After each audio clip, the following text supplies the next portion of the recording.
നമ്മുടെ ഒക്ടോബർ മാസം മുതൽ എല്ലാ ദിവസവും രാവിലെ 5:30 മണിക്ക് മാതാവിൻ്റെ പ്രത്യക്ഷീകരണത്തിൻ്റെ 20ാം വർഷമായ ഈ വർഷം 2024 എല്ലാ ദിവസവും 5:30-ക്ക് അച്ഛൻ നിങ്ങളുടെ കൂടെ നിങ്ങളുടെ അന്നന്ന് വേണ്ട നിയോഗങ്ങൾക്ക് വേണ്ടി നമ്മൾ ഒരുമിച്ച് പ്രാർത്ഥിക്കുന്നുണ്ട്. അപ്പോൾ ഇന്ന് നിങ്ങളുള്ള നിയോഗങ്ങൾ, നിങ്ങൾ പോകുന്ന വഴികൾ, സഞ്ചരിക്കുന്ന വഴികൾ, ഇടപെടുന്ന വ്യക്തികൾ, ഫോൺ ചെയ്യുന്ന വ്യക്തികൾ, നേടേണ്ട കാര്യങ്ങൾ, സംസാരിക്കുന്ന വിഷയങ്ങൾ, ആശുപത്രി, വിദ്യാഭ്യാസം, ജോലി, അതുപോലെ തന്നെ ഗവൺമെൻറ് അഫയേഴ്സ്, അങ്ങനെ എല്ലാ മേഖലകളെയും സമർപ്പിച്ചുകൊണ്ട് ആദ്യമേ പ്രഭാതത്തിൽ തന്നെ നമ്മൾ ഒരുമിച്ച് പ്രാർത്ഥിക്കാം. എന്നിട്ട് ഞാൻ നിങ്ങൾക്കൊരു സന്ദേശം തരും. അതിനാണ് അനുദിന അനുഗ്രഹ പ്രാർത്ഥന എന്ന് പറയണത്. അത് എല്ലാവരും 5:30-ക്ക് എഴുന്നേറ്റ് അത് കൂടണം. അപ്പോൾ നിങ്ങളിത് ഷെയർ ചെയ്യുകയും ചെയ്യണം, അത് മറ്റുള്ളവരോട് അത് പറയുകയും ചെയ്യണം. 5:30-ക്ക് രണ്ടാമത്തെ അറിയിപ്പ്, ഈ ഉടമ്പടി ധ്യാനവും കൂടിക്കഴിഞ്ഞാൽ ഉടനെ ഷെയർ ചെയ്യണം.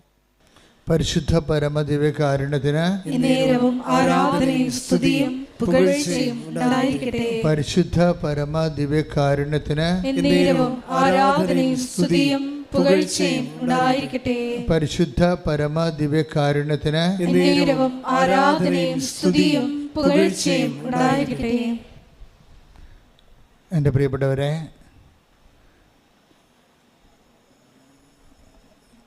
ദുരിതങ്ങളിൽ നമുക്ക് ആശ്വാസം നൽകുന്നത് കർത്താവിൻ്റെ വാഗ്ദാനമാണ്. കൃപാസനത്തിൻ്റെ ആദ്യകാലം മുതലുള്ള ശുശ്രൂഷകൾ, അതായത് 89-ലേക്ക് അച്ഛനെ കാണാൻ വരുന്നവർക്ക് ഇന്നത്തെ പോലെ ഒരു ടോക്കൺ കൊടുക്കുമായിരുന്നു. ഇന്ന് ആ ടോക്കണിൽ നിങ്ങളുടെ വിഷയവും ഒക്കെ എഴുതിയാണ് തരണത്. പണ്ട് അങ്ങനെ അല്ലായിരുന്നു. പണ്ട് കിട്ടുന്ന ടോക്കണിൽ പല 107 സങ്കീർത്തനം എഴുതിയിട്ടുണ്ടാവും. 87, 88, 90-ലൊക്കെ കൊടുക്കുന്ന ടോക്കണിൽ 2 Corinthians 1:4 എഴുതിയിട്ടുണ്ടാവും. Help those who have all kind of troubles. എല്ലാ തരത്തിലും ദുരിതം അനുഭവിക്കുന്നവരെ ആശ്വസിപ്പിക്കാൻ കർത്താവ് എനിക്ക് ഈ അഭിഷേകം തന്നപ്പോൾ 87 തന്നതാണ്. അതിൻ്റെ ഗ്രോത്ത് ഉണ്ടായിട്ടുണ്ട്. ഞാൻ ഈ ദിവസങ്ങളിൽ നമ്മുടെ റാലിയുമായി നമ്മൾ മാരാരിക്കുളം കടപ്പുറത്തെത്തിയപ്പോൾ ഞാൻ ആൾക്കാരെ നോക്കിയപ്പോൾ ഞാൻ ആപ്പാടെ വല്ലാത്തൊരു വിസ്മയത്തിലായി. കാര്യം ഞാൻ ആ പ്രദേശത്തായിരുന്നു ആദ്യകാലങ്ങളിലൊക്കെ ജോലി ചെയ്തത്. കടലിലുള്ള ആൾക്കാരെയൊക്കെ വള്ളമെല്ലാം വെഞ്ചരിക്കും. 1000-കണക്കിന് വള്ളങ്ങൾ കടലിലുണ്ടാവും. അവരെല്ലാം ഒരുമിച്ച് കൂട്ടണം കൺവെൻഷന് വേണ്ടി. ആ വെഞ്ചരിപ്പ് കഴിയുമ്പോൾ അവരുടെ ഭാര്യമാരും മക്കളും എല്ലാം കടപ്പുറത്ത് നിൽക്കും. എന്നിട്ട് ഞാൻ കടപ്പുറത്ത് വന്ന് കടലോരത്ത് വന്ന് കൺവെൻഷൻ നടത്തും. അപ്പോൾ 10,000 തൊട്ട് 1.5 ലക്ഷം വരെയുള്ള ആൾക്കാർ ഓരോ ദിവസവും 5 ദിവസത്തെ കൺവെൻഷന് കൂടിക്കൊണ്ടിരിക്കും. അതിനുശേഷമാണ് ഞാൻ 2000 ആയപ്പോൾ കർത്താവിനോട് പറഞ്ഞു, അതിൻ്റെ ടൈം കഴിഞ്ഞു, സ്റ്റോപ്പ് ചെയ്യാൻ പറഞ്ഞു. അപ്പോൾ സ്റ്റോപ്പ് ചെയ്തിട്ട് പിന്നെ എന്ത് ചെയ്യണമെന്ന് എനിക്ക് അറിയാൻ പാടില്ല. അപ്പോൾ അന്ന് എൻ്റെ മനസ്സിൽ ഈശോ തന്നതാണ്, നീ ഇവിടെ അന്ന് 17 സെൻറ്റ് സ്ഥലം ഇവിടെ ഉണ്ടായിരുന്നു നമുക്ക്. അപ്പോൾ ഇവിടെ 8 കാറ്റാടി കമ്പ് വാങ്ങിച്ചിട്ട് 2 ടർപ്പോള ഇട്ട് തുടങ്ങിയതാണ് ഇവിടെ ചെറിയൊരു ശുശ്രൂഷ 2000-ൽ. എന്നിട്ട് 2024 ആയപ്പോൾ തന്നെ ശുശ്രൂഷ ദൈവം അംഗീകരിച്ചു. അതാണ് എൻ്റെ ഒരു ബലം. ഞാനിവിടെ വന്ന് തുടങ്ങുമ്പോൾ ഇവിടെ ബസ് സ്റ്റോപ്പും ഇല്ല. നമ്മുടെ ശുശ്രൂഷകരെല്ലാം കടലോരത്തുള്ളവരാണ് അന്നുണ്ടായിരുന്നത്. അവർക്കിവിടെ ബസ് നേരിട്ട് ഇങ്ങോട്ട് വരാൻ പറ്റത്തില്ലല്ലോ. തുമ്പോളി വന്നതിന് ശേഷം, തുമ്പോളി എന്ന് പറഞ്ഞ് 4 കിലോമീറ്റർ അകലെ ഒരു പള്ളിയുണ്ട്. അവിടെ വന്നതിന് ശേഷം കിഴക്ക് വന്ന് പിന്നെ തുമ്പോളി എന്ന് പറഞ്ഞ സ്റ്റോപ്പുണ്ട് നാഷണൽ ഹൈവേയിൽ. അവിടെ നിന്ന് ഇങ്ങോട്ട് വരണം ബസ്സിന് വരണമെങ്കിൽ 3 വണ്ടി കയറണം. അപ്പോൾ അവരാരും ഇവിടെ വരത്തില്ല.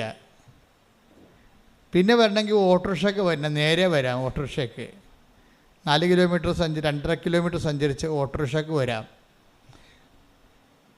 അപ്പോൾ പാവപ്പെട്ടവരാരും ഓട്ടോറിക്ഷയ്ക്കൊന്നും അങ്ങനെ വരാനുള്ള സാധ്യത കുറവാണ്. അപ്പോൾ പിന്നെ ദൈവം പക്ഷേ സ്ഥലം തന്നത് ഇവിടെയാണ്, നമുക്കിവിടെ ആളുമില്ല, ഇവിടെ ക്രിസ്ത്യാനികൾ കുറവാണ്. ഒരു പള്ളിയുണ്ട് ഇവിടെ അടുത്ത്, 120 വീട്ടുകാരേ ഉള്ളൂ, അതും ചിതറിക്കിടക്കുകയാണ്. അപ്പോൾ ഇങ്ങനെയുള്ള സ്ഥലത്ത് എങ്ങനെയാണ് ശുശ്രൂഷ മുന്നോട്ട് കൊണ്ടുപോകുന്നതിനെക്കുറിച്ച് എനിക്ക് ഐഡിയ ഇല്ലായിരുന്നു. ശരിക്കും ഒരു ഐഡിയ ഇല്ലായിരുന്നു. ഞാനാണെങ്കിൽ തന്നെ എനിക്ക് ചാർജും ഇല്ല, ഞാൻ ഓരോ പള്ളിയിലിരിക്കുകയാണ് വികാരിയായിട്ട്. അപ്പോൾ ആൾക്കാരെല്ലാം അവിടെ വരുന്നുണ്ട്, അവരൊക്കെ വരും. പക്ഷേ ഇവിടെ വരാൻ പറഞ്ഞാൽ അവർ വരത്തില്ല. എന്തിനു പറഞ്ഞാൽ ഇവിടെ അച്ഛനവിടെ കാണാൻ പറ്റുമല്ല. അന്ന് അച്ഛന് ഓറിയൻറ്റഡ് ആയിരുന്നു ശുശ്രൂഷകളല്ല, അച്ഛനെ കാണാനാണ് ആൾക്കാർ വരുന്നത്.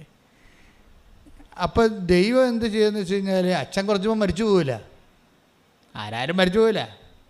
അപ്പോൾ ശുശ്രൂഷ മരിക്കരുത് എന്ന് വിചാരിച്ചിട്ട് എൻ്റെ ശുശ്രൂഷകളുടെ ആകത്ത് 14 കൊല്ലത്തെ ശുശ്രൂഷ കഴിഞ്ഞപ്പോൾ അതിൻ്റെ ദൈവം ഒരു സൈൻ ചെയ്ത് കൺകറൻസ് തന്ന് അമ്മ തന്നെ വന്ന് നേരിട്ട് ശുശ്രൂഷ പങ്കെടുത്ത്. അതാണ് ആരാധന നടക്കുന്ന സമയത്താണ് അമ്മ പ്രത്യക്ഷപ്പെട്ട ഇവിടെ. എനിക്ക് പ്രത്യക്ഷപ്പെടുന്നത് ഞാൻ പറയത്തില്ല, കാര്യം എനിക്ക് പ്രത്യക്ഷപ്പെടുന്നത് എൻ്റെ പുറകിലാണ്. അല്ലല്ലോ, ഞാൻ തിരിഞ്ഞു നോക്കിയപ്പോഴല്ലേ അമ്മയെ കണ്ടത്. അല്ല, നിങ്ങൾ ജോസഫച്ചനെ മാതാവ് പ്രത്യക്ഷപ്പെട്ടതെന്നും പറയരുത്. എനിക്ക് പ്രത്യക്ഷപ്പെടണമെങ്കിൽ എൻ്റെ മുമ്പിലല്ലേ പ്രത്യക്ഷപ്പെടണ്ടേ. ഇത് സമൂഹ ആരാധന നടക്കുന്ന സമയത്ത് ആരാധനയുടെ ഇടയിൽ ആണ് ആരോ നിൽക്കണ പോലെ തോന്നിയപ്പോഴാണ് ഞാൻ തിരിഞ്ഞപ്പോഴാണ് സമയഘടികാരം നെഞ്ചിൽ ചാർത്തി 10:08. എനിക്ക് ആ പ്രത്യക്ഷീകരണത്തിലുള്ള ഭയങ്കരമായ കടുത്ത വിശ്വാസം എന്താണെന്നറിയാവോ? അതായത് നമ്മളൊരു മാതാവിനെ ജപമാലയും പിടിച്ച് പ്രത്യക്ഷപ്പെട്ടതോ അല്ലെങ്കിൽ ഉണ്ണീശനെ പിടിച്ച് നമ്മൾ സാധാരണ കാണുന്ന മാതാവിനെക്കുറിച്ചുള്ള ഒരു സങ്കല്പം ഉണ്ടല്ലോ, അതുമായിട്ട് ഒരു ബന്ധവുമില്ലാതെ, കളർ പോലും മോശമാണ്, എന്താണ് സിൽവർ ഗ്രേയുടെ കളറാണ്. അപ്പോൾ ഈ കളറിൽ ഇങ്ങനെ സമയ ഘടികാരം ചാർത്തി, അത് ക്ലോക്ക് വിമല ഹൃദയമാണ് ഇപ്പോൾ നമ്മൾ വെച്ചിരിക്കുന്നത്. സഭയുടെ ഈ പ്രത്യക്ഷീകരണത്തിന് സഭയുടെ ഔദ്യോഗികമായ അംഗീകാരം കിട്ടിയാൽ മാത്രമേ ക്ലോക്ക് വെക്കാൻ പറ്റത്തുള്ളൂ. അതാണ് നിയമം, സഭാ നിയമം അതാണ്. അതുകൊണ്ടാണ് നിങ്ങൾക്ക് കാണാൻ വേണ്ടി പ്രദർശനത്തിന് അവിടെ വേറെ യഥാർത്ഥത്തിൽ പ്രത്യക്ഷപ്പെട്ട മാതാവിൻ്റെ രൂപകൽപ്പന ചെയ്തിരിക്കുന്നത്. അത് നിങ്ങൾക്ക് കാണാനാണ്. വണങ്ങണത് ഇവിടെ വണങ്ങാൻ പറ്റത്തുള്ളൂ. കാര്യം ഇത് സഭ ഔദ്യോഗികമായിട്ട് അംഗീകരിച്ചിട്ടുള്ള വിമല ഹൃദയത്തിൻ്റെ രൂപമാണ്. പക്ഷേ കൃപാസന മാതാവിൻ്റെ ആകാര സൗഷ്ഠവത്തിലും നിറത്തിലുമാണ് രൂപീകരിച്ചിരിക്കുന്നത്. അമ്മ ഈ ബിംബത്തിലൂടെ തന്നെയാണ് നമ്മളെല്ലാവരും അനുഗ്രഹിച്ചുകൊണ്ടിരിക്കുന്നത്. അപ്പോൾ ഇങ്ങനെയൊക്കെയുള്ള ഇതൊരു കൺകറൻസ് ആയിട്ടാണ് എനിക്ക് തോന്നിയത്. അതായത് 2004 അമ്മ പ്രത്യക്ഷപ്പെടുന്ന മുമ്പ് ഒരു കാര്യം നടന്നായിരുന്നു ഇവിടെ. 2002 ഒരു മനുഷ്യൻ, അപ്പോൾ 2001 ഒരു മാതാവിൻ്റെ ഒരു നൊവേന ഞാൻ നടത്തിക്കൊണ്ടിരിക്കുകയായിരുന്നു അവിടെ വടക്കേപ്പള്ളിയിൽ. അപ്പോൾ അന്ന് അവിടുത്തെ വികാരിയാണ്. അന്ന് 800 വീട്ടുകാരുണ്ട് അവിടെ, വലിയ ഇടവകയിലാണ്. ഞാൻ മാത്രമേ ഉണ്ടായിരുന്നു നേതൃത്വത്തിലേക്ക്. ഇപ്പോൾ അവിടെ 2 അച്ഛന്മാരുണ്ട്. അവിടെ വീണുപോയ ഒരു നൊവേനപ്പാടാണത്. വലിയ നൊവേനൊക്കെ നടന്നിരുന്നൊരു സ്ഥലമാണ് വടക്കിൽ. ഇപ്പോൾ കുറേ പ്രവർത്തകർക്ക് അതിൻ്റെ ഇപ്പോഴും അവിടെ അന്ന് വന്നത് ഇവിടെ ഉണ്ട്. അപ്പോഴേ ആ നൊവേന ഞാൻ 2ാമത് റീസ്റ്റാർട്ട് ചെയ്ത്. മാതാവിൻ്റെ നൊവേന വീണു പോയതാണ്. അപ്പോൾ അതുകൊണ്ട് വീണുപോയത് കൂടാരങ്ങളെ നിവർത്തി നിർത്തണത് കർത്താവിൻ്റെ ഒരു രക്ഷാകര പദ്ധതിയുടെ ഭാഗമാണ്. അതായത് പുരാതന നഷ്ടശിഷ്ടങ്ങളെ പുനരുദ്ധരിക്കുന്നവനെന്നും മതിലുകൾ പണിയുന്നവനെന്നും നീ അറിയപ്പെടും എന്ന് ഐസയുടെ വചനങ്ങളിലൊക്കെ പലപ്പോഴും എനിക്ക് എൻ്റെ മിഷനുമായിട്ട് ബന്ധപ്പെടുത്തി ഞാൻ പ്രാർത്ഥിച്ച് വചനമെടുക്കുമ്പോഴൊക്കെ കിട്ടിയിട്ടുണ്ട്. പുരാതന നഷ്ടശിഷ്ടങ്ങളെ പുനരുദ്ധരിക്കുന്നതാണ് നീ എന്ന്. നമ്മളെ സംബന്ധിച്ചിടത്തോളം എൻ്റെ മക്കളെ, നമ്മളുടെ എനിക്ക് നിങ്ങളോട് തരാനുള്ള ഉപദേശം എന്താ വെച്ചാൽ, നിങ്ങളിപ്പോൾ പല പല ദുരിതങ്ങളുമായിട്ടിവിടെ വന്നിരിക്കുക അല്ലേ? ശരിക്കും പറഞ്ഞാൽ ഒരു ദുരിതമേ മനുഷ്യനേ ഉള്ളൂ. എന്താണ് ദുരിതം? ദൈവത്തെ ആയിട്ടൊരു ബന്ധമില്ലാത്തതാണ് ദുരിതം. നമ്മുടെ മക്കളില്ല, ജോലിയില്ല, വീട്ടിൽ കലഹമാണ്, ഉടമ്പടി അതിർത്തി ഭാഗോടമ്പടി നടക്കണില്ല, പല പല ദുരിതങ്ങളാണ്.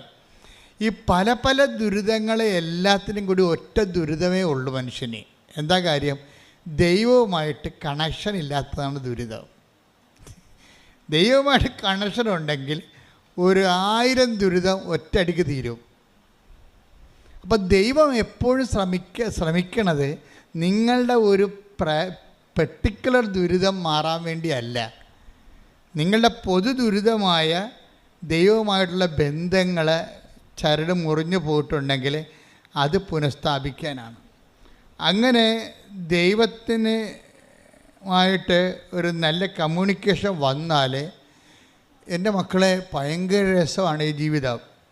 ദൈവമായിട്ടൊരു കമ്മ്യൂണിക്കേഷൻ വന്നാൽ എൻ്റെ മക്കൾ എപ്പോഴും ശ്രദ്ധിക്കേണ്ടത് എന്ത് വില കൊടുത്തും ദൈവമായിട്ടൊരു ബന്ധം ഉണ്ടാക്കിയെടുക്കണം.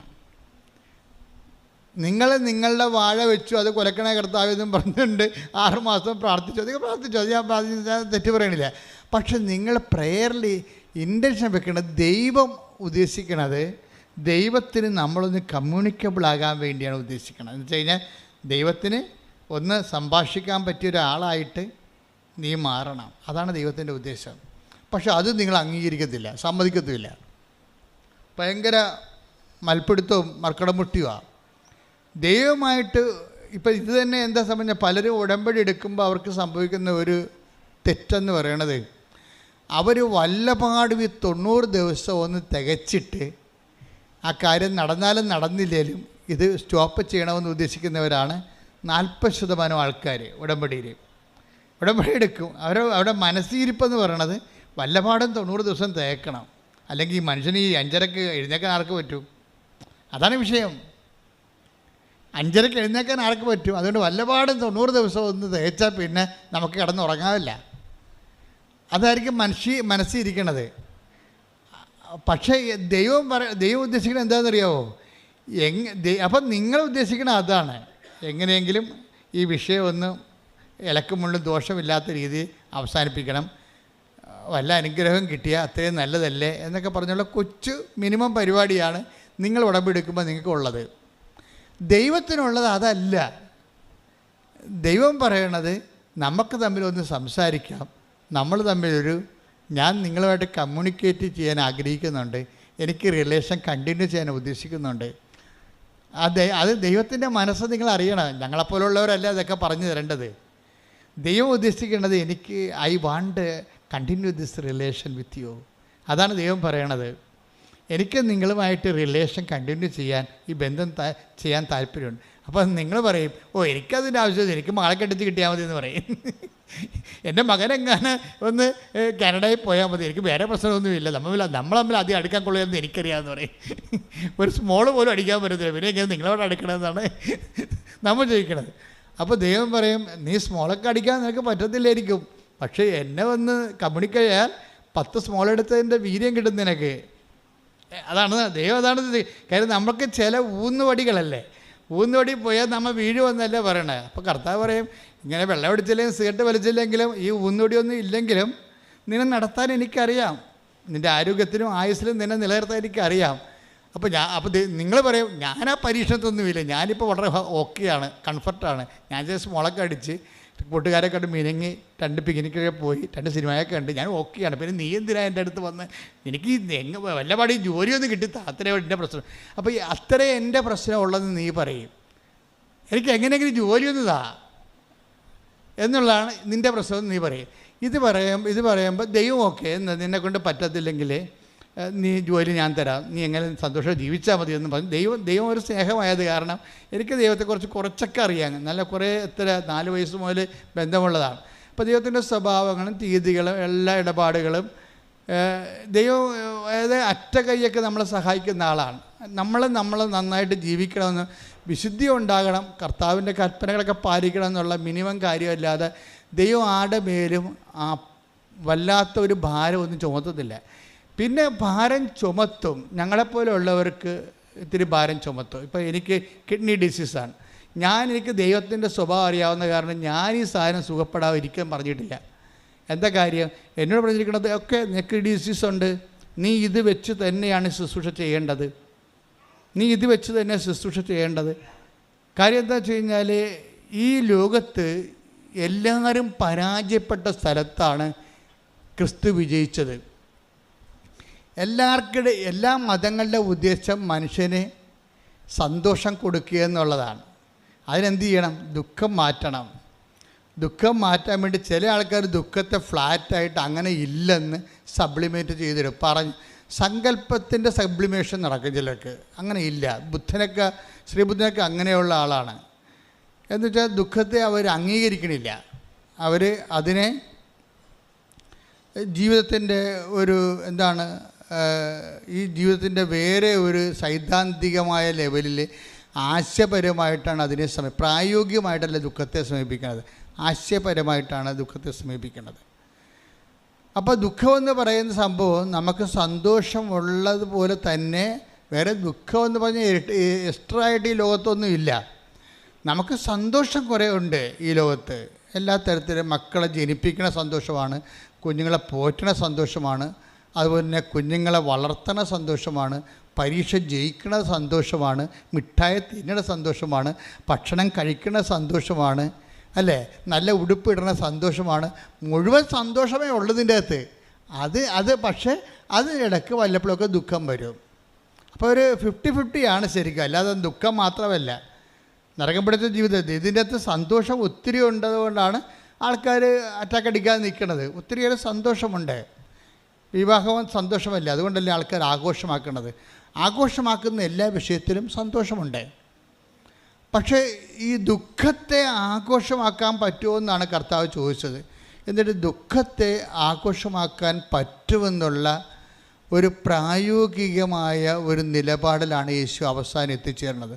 ദുഃഖത്തെ വേദനയെ ആഘോഷിക്കാൻ പറ്റും എന്ന് പറഞ്ഞാൽ എന്ന് വെച്ച് കഴിഞ്ഞാൽ അത് ഒരു പ്രത്യേക ഉദ്ദേശത്തിന് വേണ്ടി ആക്കിയെടുത്ത് ദുഃഖത്തിന് ദൈവം ഒരു പ്രത്യേക ലക്ഷ്യം കൊടുത്തു. ഇപ്പോൾ കൃപാസനത്തിൽ അങ്ങനെയല്ലേ, ഇപ്പോൾ ക്ലേശം വന്നാൽ, കുരിശ് വന്നാൽ, അപ്പോൾ ദുഃഖത്തിൻ്റെ എല്ലാത്തിൻ്റെയും പ്രതീകമായിട്ട് കർത്താവ് കുരിശിനെ എടുത്ത് അന്ന് നിലനിന്നിരുന്ന ദുഃഖത്തിൻ്റെ അല്ലെങ്കിൽ ക്ലേശത്തിൻ്റെ ദുരിതത്തിൻ്റെ ഒരു ഭാഗം അടയാളമായിട്ട് കുരിശിനെ എടുത്തു. എന്നിട്ട് കുരിശിനെ എന്ത് ചെയ്ത് പിതാവിൻ്റെ പേരിൽ കുരിശിനെ അക്സെപ്റ്റ് ചെയ്ത്. നമ്മൾ കുരിശിനെ റിജക്റ്റ് ചെയ്യല്ലേ ചെയ്യണത്. നമ്മൾ എന്തെങ്കിലും പ്രശ്നം വന്നാൽ അവിടുന്ന് തള്ളിക്കളയും. അപ്പോൾ ഈശോ മാത്രമാണ് കുരിശിനെ റിജക്റ്റ് ചെയ്യാതെ എടുത്തപ്പോൾ അത് എന്തുകൊണ്ടാണ് എടുത്തത്? ഈ കുരിശിന് മുഴുവനും കൃപയുണ്ടെന്ന് ഈശോയ്ക്ക് മനസ്സിലായി. എല്ലാ കുരിശിൻ്റെ അകത്തിലും കൃപയെന്ന് പറഞ്ഞ് എന്താണ്? പവർ ഓഫ് ഗോഡാണ്. ഈ പവർ ഓഫ് ഗോഡ് സന്തോഷങ്ങളിൽ എന്നൊക്കെ പറഞ്ഞത് കൃപയില്ലല്ലോ. സന്തോഷത്തിൽ കൃപയില്ല. അത് ബ്ലെസ്സിങ്സ് അല്ലേ, അനുഗ്രഹം എന്ന് പറയും. സന്തോഷത്തിന് എവിടുന്നാണ് പറയണത്? ബ്ലെസ്സിങ്സാണ്, ഫിസിക്കൽ ഫേവേഴ്സാണ്, ഭൗതികമായ ആനുകൂല്യങ്ങളെന്ന് പറയും നമ്മൾ. ഈ ഭൗതികമായ ആനുകൂല്യങ്ങൾ ബോഡി ഓറിയൻറ്റഡാണ്.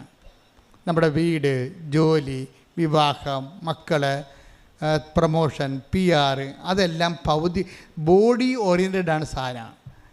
അതിനെല്ലാം നമുക്ക് സന്തോഷം തോന്നും. പക്ഷേ എന്താ പറ്റുന്നത് വെച്ച് കഴിഞ്ഞാൽ ബോഡി തീരുമ്പോൾ അതും അങ്ങോട്ട് തീരും. ബോഡി എപ്പോൾ തീരുമെന്ന് പറയാൻ പറ്റത്തില്ല. ബോഡി എപ്പോൾ വേണമെങ്കിലും തീരാം. ബോഡിക്കുള്ള കുഴപ്പം അതാ. ബോഡി എത്ര ആരോഗ്യവാന്മാരായാലും ചിലപ്പോൾ പെട്ടെന്ന് ബോഡിയുടെ കപ്പാസിറ്റി തീരും. എല്ലാവരും വിചാരിക്കുന്നത് ബോഡി ഇങ്ങനെ നിലനിൽക്കും, സന്തോഷം നിലനിൽക്കും എന്നാണല്ല. ഈ രോഗങ്ങൾ നമ്മളെ പഠിപ്പിക്കുന്നൊരു പാഠം തന്നെ. രോഗങ്ങൾ വരുമ്പോൾ തന്നെ ഓർക്കുക, ഇത് ബോഡിയിലാണ് നമ്മൾ ഫീൽ ചെയ്യണത്. അതുകൊണ്ട് തന്നെ ഇന്നിപ്പോൾ സുഖപ്പെട്ടാലും നാളെ വേറെ രോഗങ്ങൾ വരാം. കരുത് ബോഡിയിലല്ലേ.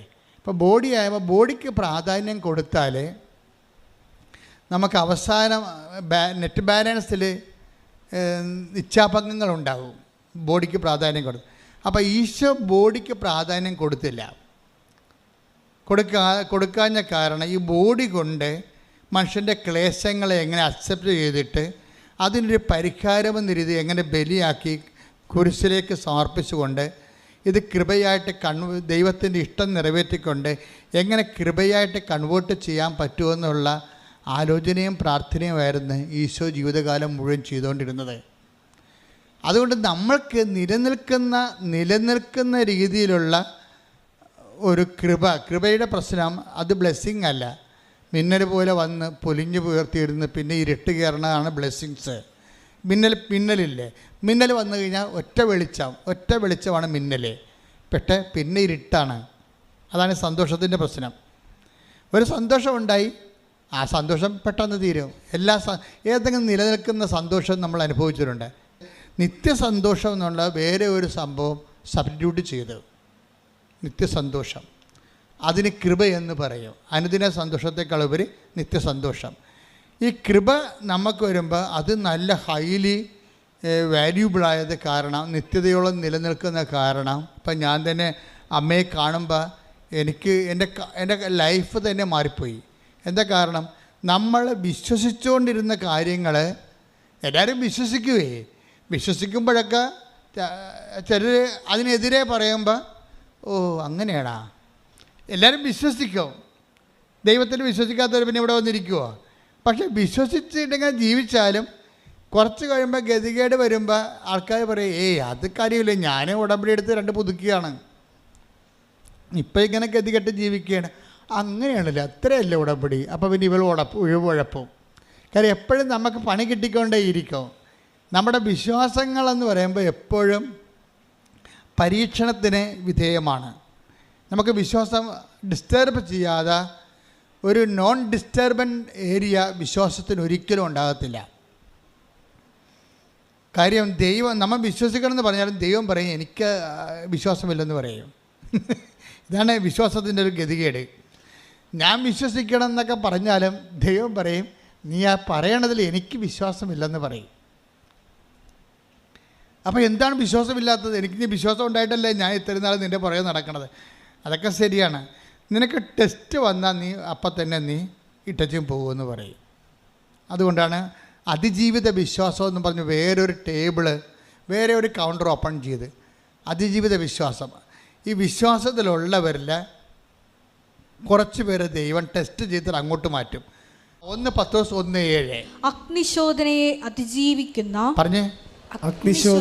അതിജീവിക്കുന്ന നശ്വരമായ സ്വർണത്തേക്കാൾ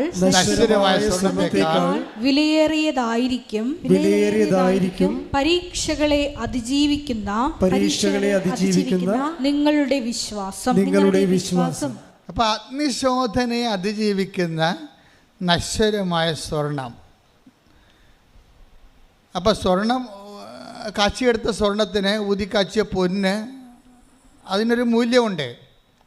ഊതിക്കാച്ചിയ പൊന്നിനേക്കാൾ മൂല്യമുള്ളത് എന്താണ്? അഗ്നി പരീക്ഷകളെ അതിജീവിച്ച നിങ്ങളുടെ വിശ്വാസം. അതാണ് അതിജീവിത വിശ്വാസം. അത് കേവല വിശ്വാസമല്ല.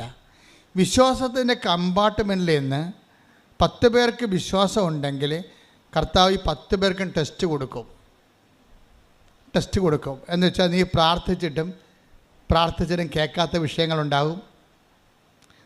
നിൻ്റെ പ്രാർത്ഥന തന്നെ കേൾക്കാത്ത അവസ്ഥകളുണ്ടാകും. നീ വിശുദ്ധിയോടെ ജീവിച്ചിട്ടും പ്രാർത്ഥനയോടെ പുലർന്നു പോയിട്ടും നിനക്കതുകൊണ്ട് പ്രത്യേകിച്ച് നേട്ടമൊന്നും ഇല്ലാത്ത അവസ്ഥ ഉണ്ടാകും. അങ്ങനെ ഇതെല്ലാം ശോധന ചെയ്യും. അപ്പോൾ കുറച്ച് പേർക്ക് പ്രാർത്ഥിച്ചിട്ടും പ്രശ്നങ്ങളാണെങ്കിൽ പിന്നെ പ്രാർത്ഥിക്കണ എന്തിനാണ് എന്ന് ചോദിച്ചിട്ടുണ്ട്. കുറച്ച് പ്രാർത്ഥനക്കാർ അവിടെ നിന്ന് സ്കൂട്ടാകും. മനസ്സിലായില്ലേ? കുറച്ച് പേര് വണ്ടി വിടും. പ്രാർത്ഥന നമുക്ക് എങ്ങനെയെങ്കിലും ജീവിച്ചാൽ മതിയല്ലേ, ഇവിടെ ചകണം വരെ എങ്ങനെയെങ്കിലും ജീവിച്ചാൽ മതിയില്ല എന്ന് വിചാരിച്ചുകൊണ്ട് അവർ വളരെ പ്രാക്ടിക്കലാവും. ഇങ്ങനെ പ്രാക്ടിക്കലായിട്ടുള്ള ഒത്തിരി ആൾക്കാരുണ്ട്. അവരങ്ങനെ ആവശ്യമില്ലാതെ ദൈവത്തോട് അടുക്കുകയോ അടുത്ത് വന്ന് പണി മേടിക്കുകയോ ഒന്നും ചെയ്തത്. വളരെ ബുദ്ധിമാന്മാരായ മനുഷ്യരാണ് അവർ. ആവശ്യമില്ലാത്ത ഒരു പരിപാടിക്കും അവരില്ല. പിന്നെ വല്ല അവസാന ഞായറാഴ്ചയൊക്കെ കുരുത്തോല കൊടുക്കാൻ നേരത്ത് എങ്ങാനും ദൈവം ഉണ്ടെങ്കിൽ നമുക്ക് പണി കിട്ടുമല്ലോ എന്ന് വിചാരിച്ചുകൊണ്ട് പണി കിട്ടാതിരിക്കാൻ വേണ്ടി ഓല മേടിക്കാൻ പോകും. ആ ഓല മേടിക്കാൻ പോയി അവർ ഓലയും കൊണ്ട് വീട്ടിലൊന്നും പോരത്തില്ല. ആ ഓല കൊണ്ടുപോയി മരിച്ചവരുടെ പെട്ടയ്ക്ക് കുടുക്കിടും അവർ. നമ്മൾ ഈ അവസാന ഞായറാഴ്ച എന്താ ചെയ്യണത്? എല്ലാ അപ്പം ചത്തുപോയ എല്ലാ അപ്പന്മാരുടെ കുരിശിൽ ഈ ഓശാനയുടെ ഓല കൊണ്ട് കുടുക്കിട്ടിട്ടുണ്ടാവും. അവരത് അവർക്ക് വീട്ടിൽ കൊണ്ടുപോകാൻ ബുദ്ധിമുട്ടാണ്. അപ്പൻ്റെ പെടലേക്ക് പണ്ടേ അപ്പനെ കുടുക്കിട്ടാണ് കൊന്നത്. ഓശാന ഞായറാഴ്ചയുടെ കുടുക്കും കൂടി അവൻ്റെ പെടലേക്ക് വെച്ച് കൊടുത്തിട്ട് അവർ സ്കൂട്ടാവിടുന്നതാണ്.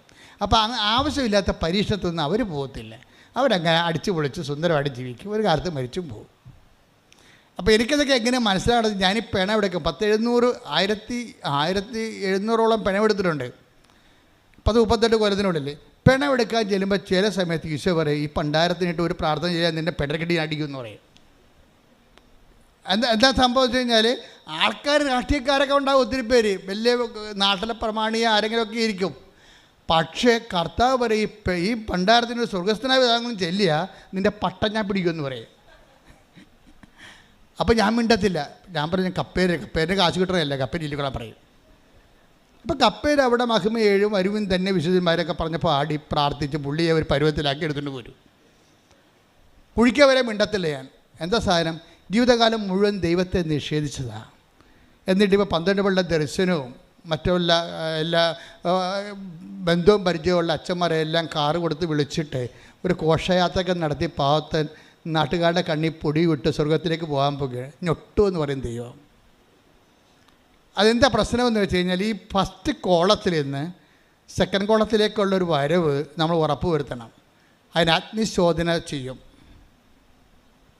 അഗ്നിശോധന എന്ന് പറയുമ്പോൾ ചില പറയില്ലേ, ഞാൻ കുഞ്ഞുനാൾ മുതലേ കർത്താവിനോട് പറയണതാണ് എനിക്ക് വെള്ളമടിക്കാത്തൊരു ഭർത്താവിനെ തരണം. 4 വയസ്സ് തൊട്ട് ഞാൻ പറയാം, എൻ്റെ അപ്പൻ്റെ വെള്ളവടി കണ്ട് ഞാൻ ജീവിതം മടുത്ത്, എൻ്റെ അമ്മയുടെ കണ്ണുനീര് കണ്ട് ഞാൻ ജീവിതം വെറുത്ത്, എനിക്ക് ആകപ്പാടെ ഒന്നേ കർത്താവിനോട് പറയുള്ളൂ, നീ ജോലി തന്നില്ലെങ്കിലും കുഴപ്പമില്ല, എനിക്ക് വെള്ളമടിക്കാത്ത ഒരു അധികാരം തരണമെന്ന് പറയും. അപ്പം നമ്മൾ 3-ാം വരുമ്പോഴും മധ്യസ്ഥം വരുമ്പോഴും ചവറ വിവാഹ ബ്യൂറോയിൽ ചെല്ലുമ്പോഴും പറയും അവൻ വെള്ളമടിക്കാത്തവരാണെന്ന് ചോദിക്കാൻ പറയും. അപ്പം നമ്മളെന്താ, അവന് ദൈവവിശ്വാസം ഇല്ലെങ്കിലും കുഴപ്പമില്ല, വെള്ളമടിക്കാതിരുന്നാൽ മതി. അപ്പോൾ വെള്ളമാരായി നിനക്ക് ദൈവമായി. മനസ്സിലായില്ലേ? ആൾക്കാർ പെൺപിള്ളേർ ചെന്ന് ഇരന്ന് പണി മേടിക്കണ വിധവ എന്താ വരുവാണ്, നമ്മളെ തിരക്കണ എന്താണ്, അവൻ വെള്ളമടിക്കാത്തവനാണോ? അപ്പോൾ എന്താ എൻ്റെ അർത്ഥം എന്താണ്? അവന് ദൈവവിശ്വാസം ഉണ്ടോ ഇല്ലേ അതൊന്നും അവൾക്ക് പ്രശ്നമില്ല, വെള്ളമടിക്കാത്തവല്ലേ ആയാൽ മതി. എന്ന് വെച്ച് കഴിഞ്ഞാൽ അർത്ഥം എന്താ, അവളുടെ ദൈവം വെള്ളമടിക്കാത്ത ഭർത്താവാണ്. അപ്പം തന്നെ നമ്മുടെ കയ്യിൽ നിന്ന് പെശകി വന്ന പോലെ. അപ്പം നിനക്കൊരു വിശ്വാസമുണ്ട്, അതിജീവിതയാണ് നീ. അതിജീവിത എന്ന് പറയുന്നത് എന്താണ്? ആധ്യാത്മിക ജീവിതത്തിൽ അതിജീവിതയുണ്ട്, അതിൽ അതിജീവിതനുണ്ട്. എന്താ കാര്യം? ഇങ്ങനെയുള്ള പല പരീക്ഷണങ്ങൾ വന്നിട്ടും ദൈവത്തെ ഉപേക്ഷിക്കാതെ, വിശ്വാസം തളരാതെ അതിജീവിച്ച ആൾക്കാരാണ്. അതാണ് ഈശോ പറയണത്. 1 പത്രോസ് 1:7 പറയണം. ഒന്നൊരു വായിച്ചത്. അത് അഗ്നിശോധനയെ അതിജീവിക്കുന്ന പറഞ്ഞ അഗ്നിശോധനയെ അതിജീവിക്കുന്ന നശ്വരമായ സ്വർണത്തേക്കാൾ വിലയേറിയതായിരിക്കും പരീക്ഷകളെ അതിജീവിക്കുന്ന നിങ്ങളുടെ വിശ്വാസം. അപ്പോൾ വിലയേറിയ വിശ്വാസമാണ്. വിലയേറിയ വിശ്വാസം. വിശ്വാസത്തിലാണ് ബൈബിൾ എപ്പോഴും കൈകാര്യം ചെയ്യുന്ന ഒരു സബ്ജക്റ്റാണത്. അപ്പം നിങ്ങൾ ഓർക്കും, ഇതൊക്കെ കേട്ടിട്ടുണ്ടോ, ഇന്നസെൻറ്റിൻ്റെ ലോട്ടറി അടിച്ച പോലെ. 2 കേട്ടിട്ടുണ്ട് 3 കേട്ടിട്ടുണ്ട് ഒത്തിരി കേട്ടിട്ടുണ്ട് 4 എന്ന് പറഞ്ഞ് അവസാനം എൻ്റെ അമ്മയെന്ന് പറഞ്ഞ് വീഴും. അതുപോലെ നിങ്ങൾ വിശ്വാസം എന്ന് പറയുമ്പോൾ, ഞങ്ങൾ വിശ്വാസം എന്ന് പറയുമ്പോൾ കേട്ടിട്ടുണ്ടെന്ന് പറയും. നിങ്ങൾ എന്ത് കേട്ടിരിക്കണത്? വിശ്വാസം തന്നെ വ്യത്യസ്തങ്ങളായിട്ടാണ് ദൈവം പറഞ്ഞുകൊണ്ടിരിക്കുന്നത്. അതിപ്പോൾ അതിജീവിത വിശ്വാസം എന്ന് പറയും. അപ്പോസ്തലന്മാർ ഓരോ തരത്തിലാണ് പറയണത്. അപ്പോസ്തലന്മാർ ഒരാൾ പറയും, പോൾ പറയും, വിശ്വാസം പറയുമ്പോൾ പോൾ പറയും വിശ്വാസം കാണപ്പെടാത്തതുകൊണ്ട് പ്രത്യാശിക്കുന്നുള്ള ഉറപ്പാണ് വിശ്വാസം. അത് ഹെബ്രായർ 11:1 പറയും. എന്താണ് വിശ്വാസം? വായിച്ചേ, ശ്രദ്ധിക്കട്ടെ. ഹല്ലേലൂയ. വിശ്വാസം എന്നത് പ്രത്യാശിക്കുന്നവ ലഭിക്കുമെന്ന ഉറപ്പും കാണപ്പെടാത്തവ ഉണ്ട് എന്ന ബോധ്യവുമാണ്. അപ്പോൾ പ്രത്യാശിക്കുന്നവ ലഭിക്കുമെന്നുള്ള ഉറപ്പാണ് വിശ്വാസം. അപ്പം അങ്ങനെ വരുമ്പോൾ അത് മെറ്റീരിയൽ ഫെയ്ത്താണ്. നമ്മൾ എന്തെങ്കിലും പ്രത്യാശിച്ചാൽ അത് കിട്ടും എന്ന് വിശ്വസിക്കുന്നത് കൊണ്ടാണല്ല ഉടമ്പടി പിന്നെയും നമ്മളെ പുതുക്കണത്. തെറ്റല്ലത്. പ്രത്യാശ. ഇപ്പോൾ ഉടമ്പടി എബ്രായർ 11:1 എന്താ പറഞ്ഞത്? വിശ്വാസം എന്നത് എന്ന് പറഞ്ഞേ, വിശ്വാസം എന്നത് പ്രത്യാശിക്കുന്നവ ലഭിക്കുമെന്നുള്ള ഉറപ്പ്. അപ്പോൾ വിശ്വാസത്തിൻ്റെ അകത്ത് ഒരു ഡിഗ്രി കൂടിക്കഴിഞ്ഞാൽ പിന്നെ അത് ഉറപ്പായിട്ട് മാറും. അതുകൊണ്ടാണ് ആൾക്കാർ 7 പ്രാവശ്യമൊക്കെ ഉടമ്പടി പുതുക്കുന്നത്. എന്താ കാര്യം? എൻ്റെ കാലമാകുമ്പോൾ ഞാൻ കർത്താവ് എൻ്റെ അടുത്ത് വരണ സമയത്ത് ഞാൻ പിന്നെ ഇവിടെ കിടന്ന് ഉറങ്ങിയാൽ എന്ത് ചെയ്യും? മണവാളം വരാൻ വൈകുമ്പോൾ സ്വാഭാവികം നമുക്ക് വരാൻ സാധ്യതയുള്ള എന്താണ്? ഉറക്കമാണ്. ഉടമ്പടിയിൽ ഉറക്കമുണ്ട്. അത് take the bed of God. Mathai 25:5. മണവാളൻ വരാൻ വൈകി എന്ന് പറഞ്ഞാൽ മണവാളം വരാൻ വൈകി ഉറക്കം വരികയാൽ കന്യകമാർ കിടന്നുറങ്ങി. പാവത്തങ്ങൾ എത്രയാണ്? മത്തായി എത്രയാണ്? 25:5. അതിൽ മണവാളൻ വരാൻ വൈകി ഉറക്കം വരികയാൽ കന്യകമാർ കിടന്നുറങ്ങി. പാവത്തങ്ങൾ ഇരുന്നുറങ്ങിയെന്നേ ഇപ്പം കിടന്നു പോയി. പാവത്തങ്ങൾ തലയോട് ഇല്ലാതെ വായും പിടിച്ച് കുറുക്കം പിടിച്ച് ആര് പറഞ്ഞു. എന്താ കാര്യം? മണവാളം വന്നില്ല, വേറൊരാൾ വരും. ആരാണത്? ഉറക്കം. അതാണ് സംഭവം. അതല്ലേ ബൈബിൾ എന്ത് കറക്റ്റാണ്. 25:5 മണവാളം വന്നില്ല, പിന്നെ ഒരാൾ ഉടനെ ഉറപ്പായിട്ടും വരും. അതാരാണ്? ഉറക്കം. ശൈത്യം, ആധ്യാത്മിക ശൈത്യമാണല്ല ബൈബിൾ ഉറക്കമെന്ന് പറയണത്. സ്പിരിച്വൽ ഫ്രിജിഡിറ്റിക്കാണ് ഈ പറയണത് ഉറക്കമെന്ന്. എന്ന് വെച്ചാൽ നമുക്ക് ഉറക്കമാണെന്ന് അറിയണമെങ്കിൽ നിങ്ങളുടെ പ്രത്യക്ഷ പ്രാർത്ഥന എത്ര മണിക്ക് നടന്നെന്ന് ചോദിച്ചാൽ മതി. ആദ്യം 5:30 എഴുന്നേക്കും, പിന്നെ 6 മണിക്ക് എഴുന്നേക്കും, പിന്നെ 7 മണിക്ക് എഴുന്നേക്കും. അപ്പം ചെടുത്തി ഉറക്കമായി. കാര്യം എന്താണ്? മണവാളം വരാൻ വൈകി. അപ്പം ഈ മണവാളം വരാൻ വൈകിയെന്നുള്ളത് ഒരു പ്രഖ്യാപിതമായ നടപടിക്രമത്തിൻ്റെ ഭാഗമാണ് ദൈവത്തിൽ. എല്ലാ വിഷയത്തിനുമല്ല, ചില വിഷയങ്ങൾക്ക്. ഇപ്പം നിങ്ങൾ 6 വിഷയം വെച്ചില്ലേ? 6 വിഷയം എന്താ വെക്കാൻ കാര്യം? 6 കൽഭരണി ഉള്ളത് കൊണ്ട് ഉടമ്പടി കർത്താവ് വെളിപാടിൻ്റെ ആ നല്ല കാലഘട്ടത്തിൽ എന്നോട് പറഞ്ഞത് 6 എന്ന് പറഞ്ഞ്. കാര്യം എന്താണ്? 6 കൊല്ലം കൊണ്ട് 6 ദിവസം കൊണ്ടാണ് ഞാൻ ആകാശം ഭൂമിയും സൃഷ്ടിച്ചത്. സൃഷ്ടിയുടെ ദിവസങ്ങളാണ് 6. പിന്നെ പുതിയ നിയമത്തിലേക്ക് വരുമ്പോൾ ആ സൃഷ്ടി ചെയ്ത പാപത്തിന് പരിഹാരമായിട്ട് കർത്താവ് പരിഹാരം ചെയ്യാൻ വരുമ്പോഴും അവൻ്റെ പരസ്യജീവിതം ആരംഭിക്കുന്നത് 6 എന്നാണ്. അതാണ് 6 കൽഭരണി. ഒന്നുമില്ലായ്മ എന്ന് 6 കൽഭരണി. അവിടെ വീഞ്ഞില്ലായിരുന്നു എന്ന് പറയണം. ഇപ്പം എല്ലാം പുതിയ ലോകം സൃഷ്ടിക്കുകയാണ്. ഇത് ആദ്യത്തെ കാലമാണ്, 6ാമത്തെ ദിവസം. അതായത് ആദിയിൽ ദൈവം ആകാശവും ഭൂമിയും സൃഷ്ടിച്ചിട്ട് പിന്നെന്താ പറയും? ഭൂമിയിൽ ഒന്നും ഇല്ലായിരുന്നെന്നാണ് പറയണത്. ഭൂമിയിൽ ഒന്നും ഇല്ലായിരുന്നു. എന്താണ്? ആദ്യം ദൈവം ആകാശവും ഭൂമിയും സൃഷ്ടിച്ച ഭൂമി രൂപരഹിതമായിരുന്നു. അപ്പോൾ ഒരു രൂപവുമില്ല, ഒരു ഭാവവുമില്ല. ഭൂമി പിന്നെ എന്താണ്? ശുദ്ധശൂന്യമായിരുന്നു. പിന്നെ എന്ത് ചെയ്ത്? ആഴത്തിൻ്റെ മീതെ, അന്ധകാരത്തിൻ്റെ മീതെ, വെള്ളത്തിൻ്റെ മീതെ ആത്മാവ് ചലിച്ചു. അപ്പം അതുണ്ടാ, വെള്ളത്തിൻ്റെ മീതെ ആത്മാവ് ചലിച്ചിട്ടാണ് പഴയ ലോകം ഉണ്ടായത്. പുതിയ ലോകം ക്രിസ്തു ഉണ്ടാക്കാൻ പോണതും വെള്ളത്തിൻ്റെ മീതെ ആത്മാവ് ചലിച്ചിട്ടാണ്.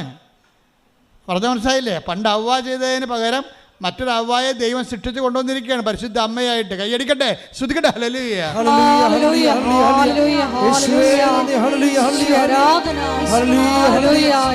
ഉടമ്പടിയിലൂടെ 21:1 എടുത്ത് ശ്രുതിക്കട്ടെ. ഹല്ലേലൂയ. ഉൽപ്പത്തി 1:1-2. ആദിയിൽ ദൈവം ആകാശവും ഭൂമിയും സൃഷ്ടിച്ചു. പറഞ്ഞേ, ആദിയിൽ ദൈവം ആകാശവും ഭൂമിയും സൃഷ്ടിച്ചു. ഭൂമി രൂപരഹിതവും ശൂന്യവുമായിരുന്നു. ആഴത്തിന് മുകളിൽ അന്ധകാരം വ്യാപിച്ചിരുന്നു. ദൈവത്തിന്റെ ചൈതന്യം വെള്ളത്തിന് മീതെ ചലിച്ചുകൊണ്ടിരുന്നു. ദൈവം കൽപ്പിച്ച് വെളിച്ചമുണ്ടാവട്ടെ, വെളിച്ചമുണ്ടായി. അപ്പോൾ വെളിച്ചമുണ്ടാകണമെന്ന് ആദ്യം പറഞ്ഞത് ആരാണ്? ആത്മാവാണ് വരണത്. അപ്പോൾ രൂപരഹിതം. ഇപ്പോൾ ഉടമ്പടി എടുക്കുന്ന സമയത്ത് നമ്മുടെ ജീവിതം തന്നെ പഴയ നിയമത്തിലെ ആകാശവും ഭൂമിയും പോലെയാണ്. കാര്യം എങ്ങനെ മകളെ കെട്ടിക്കും? നമുക്കൊരു രൂപമില്ല. എങ്ങനെയാണ് ഈ 10-45 കോടി രൂപയുടെ കടം എങ്ങനെയാണ് തീർക്കണത്? നമുക്കൊരു രൂപമില്ല. അപ്പോൾ ഇതൊക്കെ എന്നോട് പറയുമ്പോൾ ഞാൻ ചിരിച്ചുകൊണ്ട് ഇരിക്കണം. കണ്ടിട്ടില്ല? നീ കണ്ടിട്ടില്ലേ ആൾക്കാരെ? ചിലത് സീരിയസ് കേൾക്കും. വ്യക്തിപരമായ ഉപദേശം ആവശ്യമുള്ളത് സീരിയസ് കേൾക്കും. ദൈവം ഇടപെടേണ്ട കാര്യത്തിന് ഞാൻ സന്തോഷമായിട്ടിരിക്കും. നിങ്ങൾ എൻ്റെ മുഖത്ത് നോക്കിയാൽ മനസ്സിലാകും. ഞാൻ ഇപ്പോൾ ഉപദേശം കൊടുക്കേണ്ട കാര്യമാണെങ്കിൽ ഞാൻ സീരിയസ് ആയിട്ട് കേൾക്കും. ഈ വിഷയം ദൈവത്തിൻ്റെ ടേബിളിലോട്ട് ചേഞ്ച് ചെയ്യേണ്ടാണ് ഈ ഫയലെങ്കിലും കണ്ട് ഞാനിത് ചിരിച്ചുകൊണ്ട് സന്തോഷത്തോടെ കേൾക്കും. എന്താ കാര്യം? എന്നിട്ട് ഇവരെ എംപവർ ചെയ്യും. കാര്യം ഇവർക്ക് രൂപമില്ല, അവർക്കറിയത്തില്ല ഈ കടങ്ങൾ എങ്ങനെ പരിഹരിക്കുമെന്ന് അറിയത്തില്ല. അവർക്കറിയത്തില്ല ഈ രോഗം എല്ലാവരും ഇങ്ങനെ കൈവിട്ടപ്പോൾ ഇതെങ്ങനെ സുഖപ്പെടുമെന്ന് അവർക്കറിയത്തില്ല. പിന്നെ ഒരു വിശ്വാസത്തിന് ഉന്തിത്തള്ളി ആരോ കൊണ്ടുവന്നിരിക്കുകയാണ് ഇവർക്കതിനുള്ള ത്രാണിയും ഒന്നുമില്ല. പക്ഷേ ഇവിടെ കാര്യം മൊത്തമായിട്ട് ചെയ്യേണ്ടത് എന്താണ്? അമ്മയുടെ ടേബിളിലാണ് ഈ ഫയൽ ചെയ്യേണ്ടത്. കാര്യം എന്താ? ഇത് ഞാൻ ചെയ്യേണ്ട ഫയലല്ല, അമ്മയുടെ ഫയലിലൊക്കെ അത് മാറ്റും. അതുകൊണ്ട് ഞാൻ മിക്കവാറും ഈ സാധനം കൊണ്ടുവന്ന് അമ്മയുടെ അടുത്ത് കൊടുത്തിട്ട് പറയും, ഈ വിഷയത്തിൽ എനിക്ക് മറുപടിയൊന്നുമില്ല, ഇത് നീ ഡയറക്റ്റ് ചെയ്യേണ്ട കാര്യങ്ങളാണ്. അപ്പോൾ എനിക്കതിൻ്റെ ഉറപ്പെന്ന് പറയണത് അമ്മയുടെ പ്രത്യക്ഷീകരണമാണ് എൻ്റെ ഉറപ്പ്. കാര്യം ഈ പാവപ്പെട്ട മനുഷ്യന് കാണാവുന്ന രീതിയിൽ 2004 അമ്മ സമയഘടികാലം നീച്ച് ചാർത്തി പ്രത്യക്ഷപ്പെട്ടപ്പോൾ എൻ്റെ മനസ്സിൽ അന്ന് പോലെ ഉണ്ട്, ദൈവത്തിൻ്റെ മുമ്പിൽ ഞാൻ കണ്ണി പിടിച്ചൊരാളാണെല്ലാന്ന് ചിന്ത. അഹങ്കാരമൊന്നുമില്ല, സുവിശേഷം പ്രസംഗിക്കാനുള്ള ഒരു യോഗ്യത തന്നു എന്നല്ലേ നന്ദി വരെ മാത്രമേ ഉള്ളൂ. അപ്പോൾ അന്ന് മദർ തെരേസയും ജോൺ പോളും ജീവിച്ചിരുന്ന കാലമാണ്. ശരിക്കും പറഞ്ഞാൽ നിയമപരമായിട്ട് നീതി നോക്കാനാണെങ്കിൽ അവർക്കാണിത് പ്രത്യക്ഷപ്പെടേണ്ടത്. അവർ ജീവിച്ചിരിപ്പുണ്ടായിരുന്നു 2004 രണ്ടുപേരും. കാര്യം അവരൊക്കെ ഞാൻ അവരൊക്കെ കണ്ടാണ് വളർന്നത്. എൻ്റെ ശുശ്രൂഷ എല്ലാം ക്രമീകരിച്ചിരിക്കുന്നത് ജോൺ പോളിനെ അടിസ്ഥാനപ്പെടുത്തിയാണ്. ജോൺ പോളാണ് ഈ കാലഘട്ടത്തിലെ 20-ാം നൂറ്റാണ്ടിലെ ഏറ്റവും, അതായത് 20-ാം നൂറ്റാണ്ടെന്ന് വെച്ച് കഴിഞ്ഞാൽ 20 തൊട്ട് 21-ാം നൂറ്റാണ്ടിൽ വരെ ഏറ്റവും വലിയ പോപ്പെന്ന് പറയുന്നത് ജോൺ പോളാണ്. ജോൺ പോൾ ഉണ്ടാക്കി വിട്ട ഒരു വലിയ ആധ്യാത്മികമായ ശക്തിയുണ്ട്. അതെച്ചാൽ ഗലീലിയ കടലൊക്കെ ഇങ്ങനെ, ഗലീലിയ അല്ലാൻ്റെ സമുദ്രം കൂവിക്കുത്തി ഇരച്ചാർത്ത് രമ്പിത്തി ഇങ്ങനെ പോലെ കര വിഴുങ്ങാൻ നേർത്ത് വത്തിക്കാൻ്റെ ആ ജനപ്പാടുകളിൽ നിന്നുകൊണ്ട് കൈ ഉയർത്തിക്കൊണ്ട് ഈ വലിയ മുക്കുവൻ പറയും, become I command in the name of Jesus, എൻ്റെ കർത്താവിൻ്റെ നാമത്തിൽ ഞാൻ കൽപ്പിക്കുന്നു, നീ അടങ്ങാൻ പറയും. എന്താ കാര്യം? നീ എൻ്റെ കർത്താവിൻ്റെ സൃഷ്ടി മാത്രമാണെന്ന് പറയും. ആ അധികാരമെന്ന് പറയണത് വല്ലാത്തൊരു അധികാരമാണ്. ഞാൻ ആ 78 പോലും അതൊക്കെ കണ്ടാണ് വളർന്നത്. ഞാൻ അച്ഛൻ പഠിക്കുന്ന കാലത്താണ് ഈ സംഭവങ്ങളൊക്കെ ലോകത്ത് നടക്കുന്നത്. അന്ന് പോലും ഞാൻ ജോൺ പോളിൻ്റെ ഓരോ കാര്യവും ശ്രദ്ധിക്കും. അപ്പോൾ ജോൺ പോളിൻ്റെ കയ്യിലുള്ള ഏറ്റവും വലിയ ആയുധം ജപമാലയാണ്. ഏറ്റവും വലിയ ജപമാലയാണ് ഉള്ളത്. അപ്പോൾ അതിനുശേഷം ജപമാല അദ്ദേഹത്തിൻ്റെ ശരീരത്തിൻ്റെ ഒരു അവയവമായിരുന്നു, അല്ലാതെ ഒരു അക്സസറി അല്ല. ഞാനും പോപ്പന്മാരെയും മറ്റു വിശുദ്ധന്മാരെയൊക്കെ അളക്കണത് ജപമാല അവരുടെ ശരീരത്തിൻ്റെ അവയവമാണോ അത് അക്സസറി ആണോ എന്നാണ്. അക്സസറി ആണെന്ന് വെച്ച് കഴിഞ്ഞാൽ ഇപ്പം സൈക്കിളിനൊക്കെ ഒരേ ബെല്ല് പിടിപ്പിക്കുക, നമുക്ക് കമ്പനിയിൽ നിന്ന് കിട്ടുമ്പോൾ സൈക്കിളിൽ ബെല്ലൊന്നും ഉണ്ടാകത്തില്ല. ചിലപ്പോൾ ഈ ബ്രേക്ക് നമ്മളൊരു സാധനമൊക്കെ ഈ സോക്കറ്റൊക്കെ വെച്ച് പിടിപ്പിക്കത്തില്ലേ, കുറേ സാധനം വെച്ച് പിടിപ്പിക്കുമല്ല, നമ്പർ പ്ലേറ്റ് അതുപോലെയൊക്കെ വെച്ച് പിടിപ്പിക്കുന്നതാണ്, അതൊന്നും കമ്പനിയിൽ നിന്ന് കിട്ടത്തില്ല.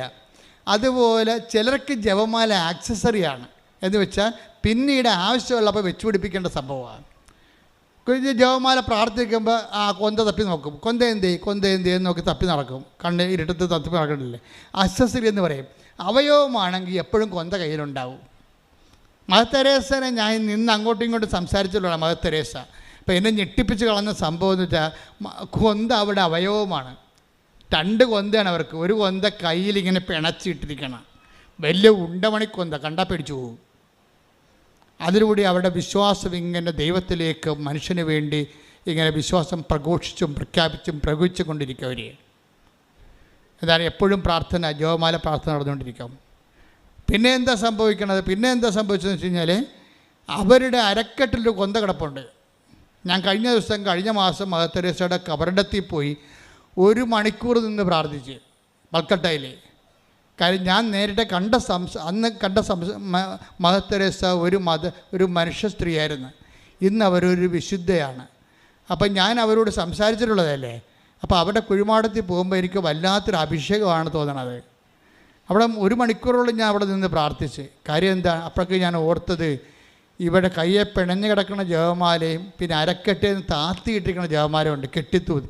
അത് നമ്മുടെ കാലേ വന്ന് മുട്ടും. അത് കണ്ടു കഴിഞ്ഞാൽ അവർക്ക് 4.5 അടി പൊക്കമേ ഉള്ളൂ. അത് കാരണം ജപമാല വേണമെങ്കിൽ അവർക്ക് ചെറിയൊരു ജപമാല മേടിച്ചിട്ടാൽ മതിയായിരുന്നു.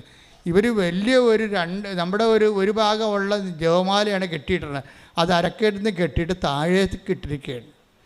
ഇത് എന്താ, അത് അവർക്ക് അവയവമാണ് ജപമാല. ജോൺ പോളിനും ജപമാല അവയവമാണ്. കാര്യം അതൊരു AK-47 പോലെ സംഭവമാണ്. എങ്ങാനും നമ്മുടെ വിശ്വാസത്തെയോ അതുപോലെ തന്നെ പിശാച് നമ്മുടെ ജീവിത പരിസരങ്ങളിൽ വന്നു കഴിഞ്ഞാൽ ഇവനപ്പം തന്നെ എടുത്ത് ഷൂട്ട് ചെയ്യും. ഉടനെ ഓട്ടോമാറ്റിക്കായിട്ട് ജപമാല എടുത്ത് ഷൂട്ട് ചെയ്യും. കമാൻഡൊന്നും പറയണ്ടാരും, നമ്മൾ തന്നെ എടുത്തിട്ട് ഷൂട്ട് ചെയ്യും. കാര്യം എന്താ, ഇതിലെ പോകുന്ന ഉണ്ടമണികളെന്ന് പറയുന്നത് വല്ലാത്ത സംഭവമാണ്. ഇതെല്ലാം TMD അടിച്ചിട്ടിരിക്കുന്നതാണ്. ഒരു സ്വർഗസ്ഥനായ പിതാവും 10 എണ്ണ പറഞ്ഞൂടി ചെല്ലണ മുമ്പ് അത് മുഴുവൻ 6 വചനം 12 വചനങ്ങളാണ് പോണത്. 12 ഉണ്ടിനെ ഒറ്റയടിക്ക് തീർക്കണത് ഒരു രഹസ്യത്തിൽ. അത് പടപടാന്ന് പൊട്ടും. അതെന്ന് പറയണത് അതിജീവിത വിശ്വാസം ഉണ്ടെങ്കിൽ പെട്ടെന്ന് വർക്കൗട്ട് ചെയ്യും. സാധാരണ വിശ്വാസക്കാരേക്കാൾ അതിജീവിത വിശ്വാസക്കാർക്കാണ് ജപമാല പൊട്ടണത്. അത് എപ്പോഴും പോക്കറ്റിലുണ്ടാകും, ചിലപ്പോൾ 1ഉം 2ഉം ഉണ്ടാകും. അത് അവയവമാണ്, അക്സസറി അല്ല. ഞാൻ കഴിഞ്ഞ ദിവസങ്ങൾ അർത്തുങ്കൽ സംസാരിച്ചായിരുന്നു. നിങ്ങൾ കർണക്കൊന്ത ചെല്ലിയാണ് സ്പിരിച്വാലിറ്റി ദാരിദ്ര്യമായതെന്ന് ഞാൻ പറഞ്ഞായിരുന്നു. എനിക്കത് പിൻവലിക്കുന്നതിന് പ്രശ്നമൊന്നുമില്ല എൻ്റെ പ്രസ്താവന. അതിൻ്റെ കാരണം വെച്ചാൽ ഞാൻ ഉദ്ദേശിച്ച ചിലക്ക് തെറ്റിദ്ധരിച്ചു പോയി. തെറ്റിദ്ധാരണ വെച്ച് കഴിഞ്ഞാൽ നിങ്ങൾ ഇത്രയും പവറുള്ള ജപമാല ബാറ്റിൽ ഓഫ് ലെപ്പാൻഡോ മുതൽ ഇന്ന് വരെ സഭയെ പൈശാചിക ശക്തികളും സംരക്ഷിച്ച് പ്രതിരോധിച്ച് നിലനിർത്തിയ മാതാവിന് യുദ്ധക്കളത്തിൽ ഇറക്കുന്ന പ്രാർത്ഥനയാണ് ജപമാല. അതിനെ ചില അണ്ണന്മാർ സബ്സ്റ്റിറ്റ്യൂട്ട് ചെയ്തു. That was my point. അർത്ഥങ്ങൾ ഞാൻ അതാണ് പറഞ്ഞത്. നിങ്ങൾ ജപമാലയെ സബ്സ്റ്റിറ്റ്യൂട്ട് ചെയ്തിട്ട് കർണക്കൊന്ത എടുത്തു. കൊന്ത എന്ന് പറയേണ്ട കാര്യമില്ല, അത് തെറ്റിദ്ധാരണ പരത്തിയതാണ്. കരുണയുടെ പ്രാർത്ഥനയാണത്. അത് കൊന്തെന്ന് വിളിക്കേണ്ട കാര്യം എന്ത്? അത് എണ്ണ അതിൻ്റെ അകത്ത് ഉള്ളത് കൊണ്ടാണ്. പക്ഷേ പാവപ്പെട്ട മനുഷ്യർ തെറ്റിദ്ധരിച്ചു, ഇതും കൊന്തയല്ലേ, എന്നാൽ പിന്നെ ജപമാല വേണ്ടല്ലോ, ഈ കൊന്ത മതിയല്ലോ എന്ന് വിചാരിച്ചുകൊണ്ട് ജപമാല മാറ്റിയിട്ട് നമ്മുടെ ആയുധം നമ്മളെ നിരായുധീകരിച്ചു എന്ന് വേണേൽ പറയാം. നമ്മളെ നിരായുധീകരിച്ചുകൊണ്ട് കരുണയുടെ പ്രാർത്ഥന കൊന്തയുടെ സ്ഥാനം അപഹരിച്ചെടുത്തു. എല്ലാവർക്കുമല്ല, ചിലർക്ക്. അതാണ് ഞാൻ അർത്ഥങ്ങൾ സൂചിപ്പിച്ചത്. ആർക്കെങ്കിലും തെറ്റിദ്ധാരണ വന്നിട്ടുണ്ടെങ്കിൽ നിങ്ങൾ തന്നെ തിരുത്തേണ്ടതാണ്. കാര്യം ഞാൻ അങ്ങനെ ഉദ്ദേശിച്ചിട്ടില്ല. ഞാൻ ഉദ്ദേശിച്ചത് കർണക്കൊന്തയുടെ ഒരു പാഷൻ പ്രാർത്ഥനയാണ്. കർണക്കൊന്ത ഒരു പാഷൻ, കർത്താവിൻ്റെ പീഡാനുഭവത്തെ അടിസ്ഥാനപ്പെടുത്തിക്കൊണ്ട് സിസ്റ്റർ ഫൗസിനേക്ക് നൽകിയ ഒരു പീഡാനുഭവ പ്രാർത്ഥനയാണ്. ആ പീഡാനുഭവത്തിൻ്റെ അടിസ്ഥാനത്തിൽ പാപത്തിൻ്റെ പരിഹാരത്തിന് വേണ്ടിയാണ് നമ്മൾ പ്രാർത്ഥിക്കുന്നത്, ലോകം മുഴുവനുള്ള സമാധാനത്തിന് വേണ്ടി. അപ്പം അത് സഭയുടെ മജിസ്റ്റേരിയമാണ്. അതിൽ തന്നെ ബലമുള്ളതാണ്, തെറ്റില്ല. പക്ഷേ you should not substitute the holy rosary. അതിന് പകരം പരിശുദ്ധ ജപമാലയ്ക്ക് പകരം നിങ്ങൾ കർണക്കൊന്തയെ സബ്സ്റ്റിറ്റ്യൂട്ട് ചെയ്യരുത്. കാര്യം രണ്ടിൻ്റെ എഫിക്കസി പവറും ഭയങ്കര വ്യത്യാസമാണ്. കാര്യം ഇത് പ്രൂവൺ ഫാക്റ്റാണ്. ജപമാലയുടേത് ഹിസ്റ്റോറിക്കലി പ്രൂവനാണ്. കർണക്കൊന്ത ഈ നൂറ്റാണ്ട് തുടങ്ങിയതേ ഉള്ളൂ. ഇനി അത് കുറേ പരീക്ഷണങ്ങളിലൂടെ അത് പ്രയോഗിച്ച് വിശുദ്ധ ജീവിതം നയിക്കാനുള്ള ഒത്തിരി ആൾക്കാർ ഇനി ലോകത്തിന് വരുമ്പോഴാണ് ഇത് ഏറ്റവും നല്ല ഒരു പ്രാർത്ഥനയായിട്ട് സഭയ്ക്ക് മനസ്സിലാകണത്. അത് സഭയുടെ ഈ വിശ്വാസ പ്രമാണം വളരെ സാർത്ഥകമായിരുന്നു എന്നുള്ളത് ഇനി നമ്മുടെ അനുഭവങ്ങൾ കാരണം തെളിയിക്കേണ്ട ഒരു കാലമുണ്ട്. പക്ഷേ ജപമാല ഓൾറെഡി പ്രൂവണാണത്.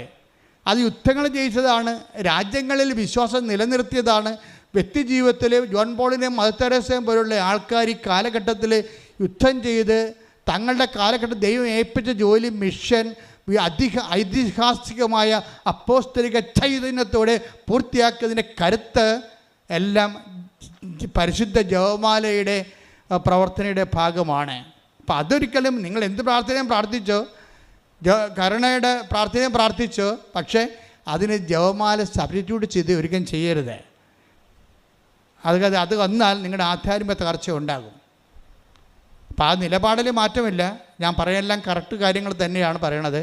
പക്ഷേ സബ്സ്റ്റിറ്റ്യൂട്ട് ചെയ്യരുതെന്നാണ് ഞാൻ പറഞ്ഞതിൻ്റെ അർത്ഥം. ശ്രുതിക്കട്ടെ ഹല്ലേലൂയ.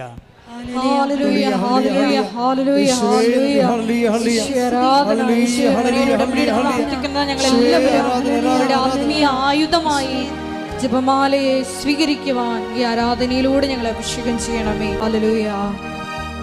പരിശുദ്ധ പരമ ദിവ്യകാരുണ്യത്തിന് ആരാധനയും സ്തുതിയും പുകഴ്ചയും ഉണ്ടായിരിക്കട്ടെ. എൻ്റെ മക്കളെ, we are talking about faith and prayer. ഇപ്പോൾ കർത്താവ് വെളിപാട് നൽകിക്കൊണ്ടിരിക്കുന്ന 2 സബ്ജക്റ്റിനാണ്. എന്താണ്? പ്രാർത്ഥനയ്ക്കും വിശ്വാസത്തിനും. വിശ്വാസത്തെക്കുറിച്ച് ഞാൻ പറഞ്ഞു, പ്രാർത്ഥനയെ പവർഫുള്ളാക്കുന്നത് വിശ്വാസത്തിൻ്റെ ഗ്രേഡ് അനുസരിച്ചാണ്. നിങ്ങൾക്കൊരു കേവലമായ വിശ്വാസമുണ്ടാകും. കേവലമായ വിശ്വാസത്തെ കർത്താവ് അതിജീവിത വിശ്വാസത്തിൻ്റെ ടേബിളിലേക്ക് മാറ്റി. 10 പേർക്ക് ഒരു ഓർഡിനറി ഫെയ്ത്ത് ഉണ്ടെന്ന് വിചാരിച്ചോ, may be transferred faith, may be traditional faith, അപ്പനമ്മമാരുടെ വിശ്വാസം അതൊന്നായിരിക്കാം, അല്ലെങ്കിൽ ആരെങ്കിലും നിങ്ങളെ വിശ്വാസത്തിലേക്ക് കൊണ്ടുവന്നതായിരിക്കാം. So you have faith. ഇപ്പം നിങ്ങൾക്ക് ഫെയ്ത്ത് ഉണ്ട്. പക്ഷേ ദൈവത്തിരുസ്ഥനിത് ആ ഫെയ്ത്ത് എപ്പോഴും നമ്മൾ ടെസ്റ്റഡ് ആക്കി മാറ്റും ദൈവം. കാര്യം അതിൻ്റെ സത്യസന്ധത ദൈവം എപ്പോഴും ടെസ്റ്റ് ചെയ്തെടുക്കും. കാര്യം ക്രിസ്തുവിനെ പോലും ടെസ്റ്റ് ചെയ്തിട്ടാണ് ദൈവം ദൗത്യത്തിന് കൊണ്ടുവന്നത്. ഒരു ദൗത്യത്തിലേക്ക് കൊണ്ടുവരാൻ പറയുന്നുണ്ടെങ്കിൽ ടെസ്റ്റും മിഷനും തമ്മിൽ ഭയങ്കര ബന്ധമാണ്.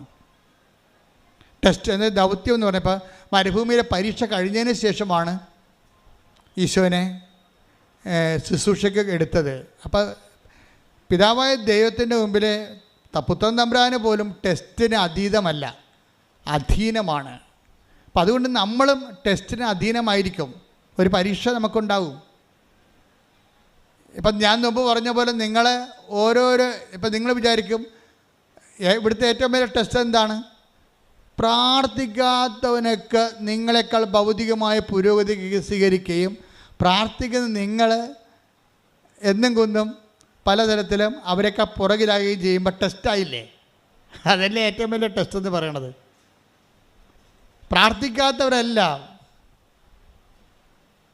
പ്രാർത്ഥിക്കാത്തവരെല്ലാം നിങ്ങളുടെ മുമ്പിലെത്തുകയും അവർ ദൈവത്തെ വിളിക്കുന്നില്ല, ദൈവത്തെ അംഗീകരിക്കണത് തന്നെ അവരുടെ ബുദ്ധിക്ക് പോരായ്മയായിട്ട് കരുതണേ. പക്ഷേ നിങ്ങൾ ദൈവത്തെ അംഗീകരിക്കുന്നു, ആദരിക്കുന്നു, ആരാധിക്കുന്നു, അങ്ങനെ ജീവിക്കുന്നു. പക്ഷെ ഭൗതിക പുരോഗതി നോക്കുമ്പോൾ നിങ്ങൾ അവരെക്കാൾ താഴ്ന്നു വരുമ്പോൾ ടെസ്റ്റായില്ലേ അത്? അപ്പോൾ തന്നെ അപ്പോൾ ഇവർക്ക് പ്രാർത്ഥിക്കാത്തവനൊക്കെ പണ്ട് മുഹമ്മദ് ഗോറിയ അയാളുടെ ഒരു നിയമമുണ്ടല്ലോ, എന്താണ് ഒരു ടാക്സ് നിയമമില്ലേ? ഡൽഹി സുൽത്താനായിരുന്ന മുഹമ്മദ് ഗോറി അയാളെന്താ പറഞ്ഞത്? ഈ രാജ്യത്ത് കുതിര ഉള്ളവരെല്ലാം 5 പവൻ ടാക്സ് നികുതി തരണമെന്ന് പറഞ്ഞു. പുള്ളിയുടെ വിളംബരമാണ്. ഈ രാജ്യത്തെ കുതിര ഉള്ളവരെല്ലാം 5 പവൻ ടാക്സ് തരണം, നികുതി തരണമെന്ന് പറഞ്ഞു. അപ്പോൾ ആൾക്കാർ സന്തോഷമായി. എന്താണ്, നമുക്ക് കുതിരയില്ലല്ല, കുതിര ഉള്ളവൻ കൊടുത്താൽ മതിയല്ല. കുതിരപ്പുറത്ത് കയറി നടക്കണം, കൊടുക്കണം. പക്ഷേ ഈ മനുഷ്യൻ പിറ്റേ ആഴ്ച പറയണേ കുതിരയില്ലാത്തവരും അതുപോലെ തരണമെന്ന്.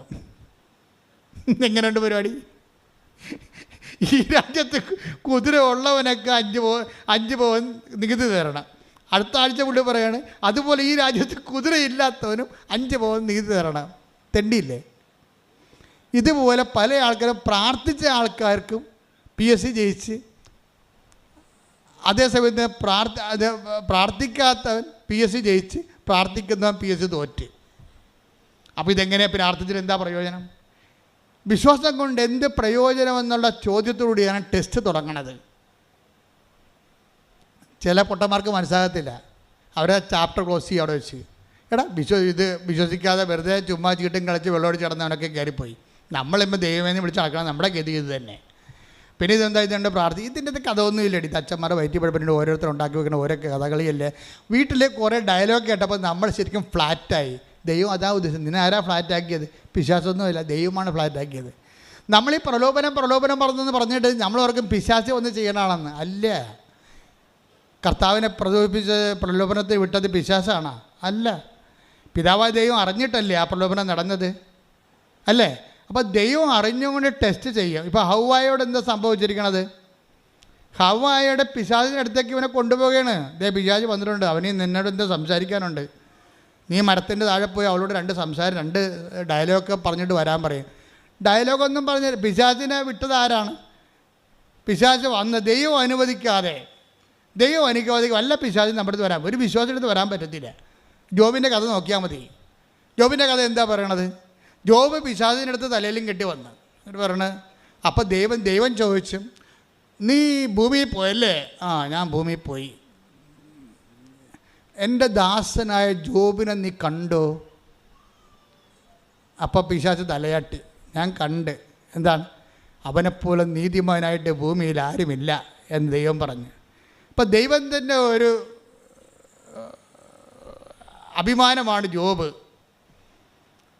അപ്പോഴേ പിശാച് അടുത്ത തുറുപ്പ് വിട്ടേ പറഞ്ഞത്, അവനെന്താ കുഴപ്പം, അവന് ഒത്തിരി ഒട്ടകങ്ങളുണ്ട്, ഒത്തിരി പാടശേഖരങ്ങളുണ്ട്, അവന് ഒത്തിരി കന്നുകാലികളുണ്ട്, വേലക്കാരുണ്ട്, മക്കളുണ്ട്.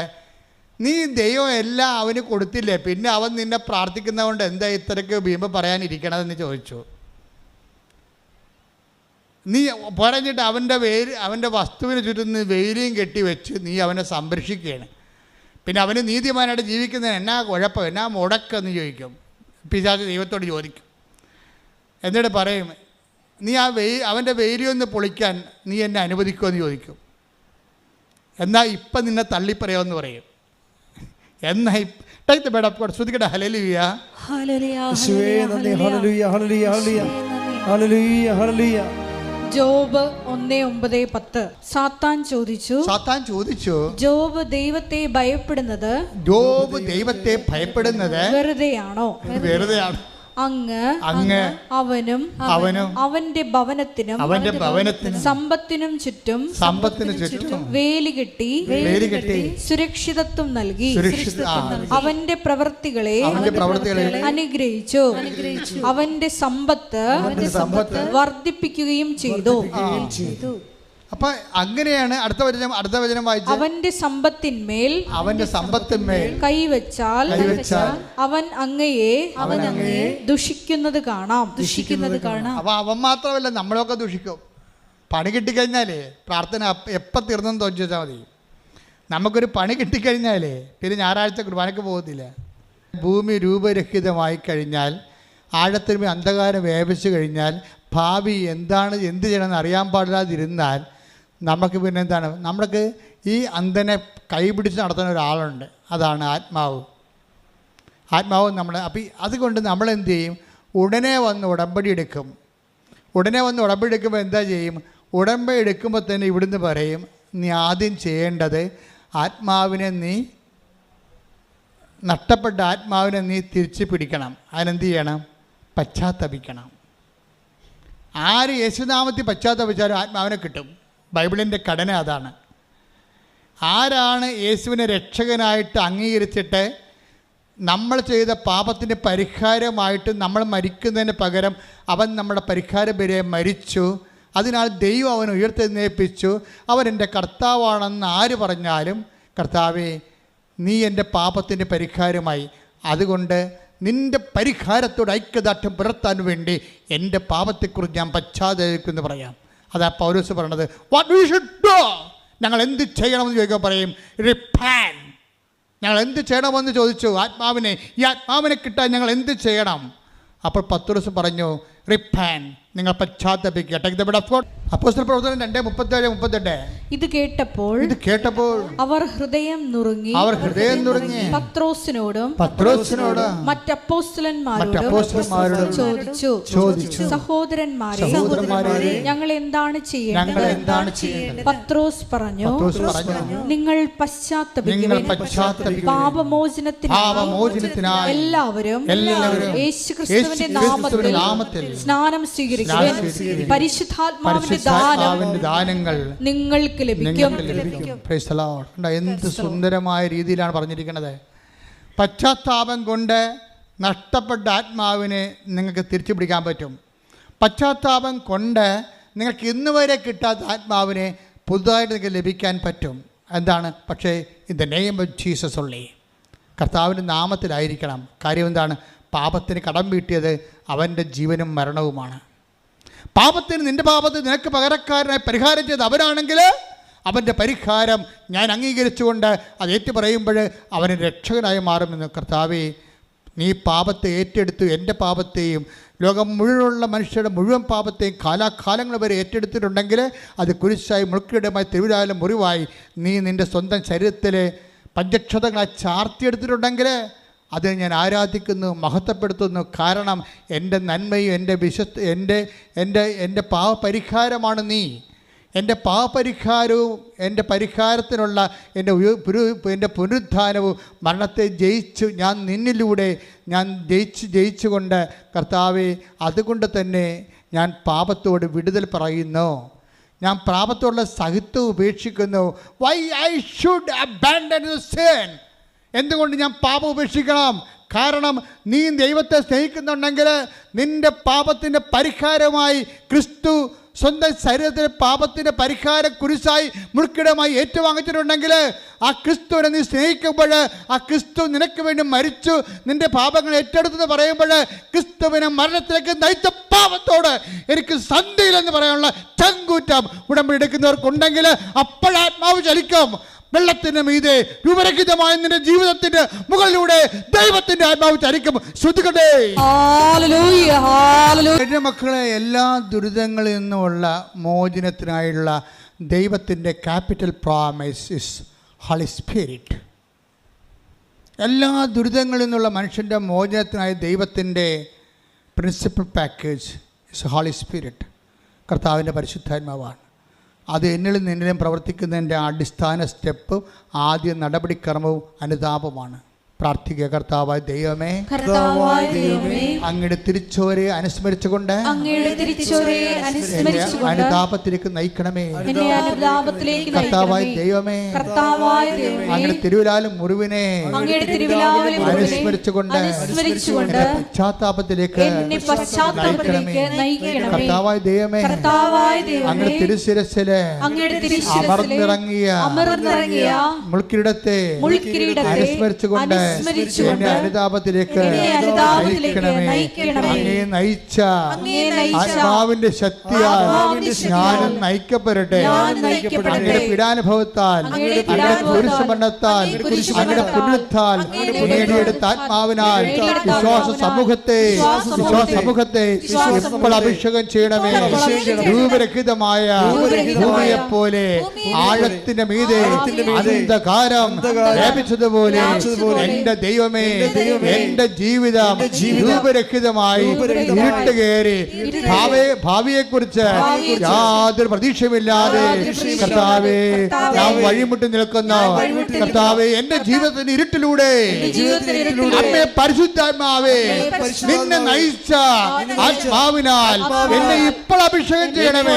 എന്നെ ഇപ്പോൾ അഭിഷേകം ചെയ്യണമേ. ഇടിമുഴക്കം പോലെ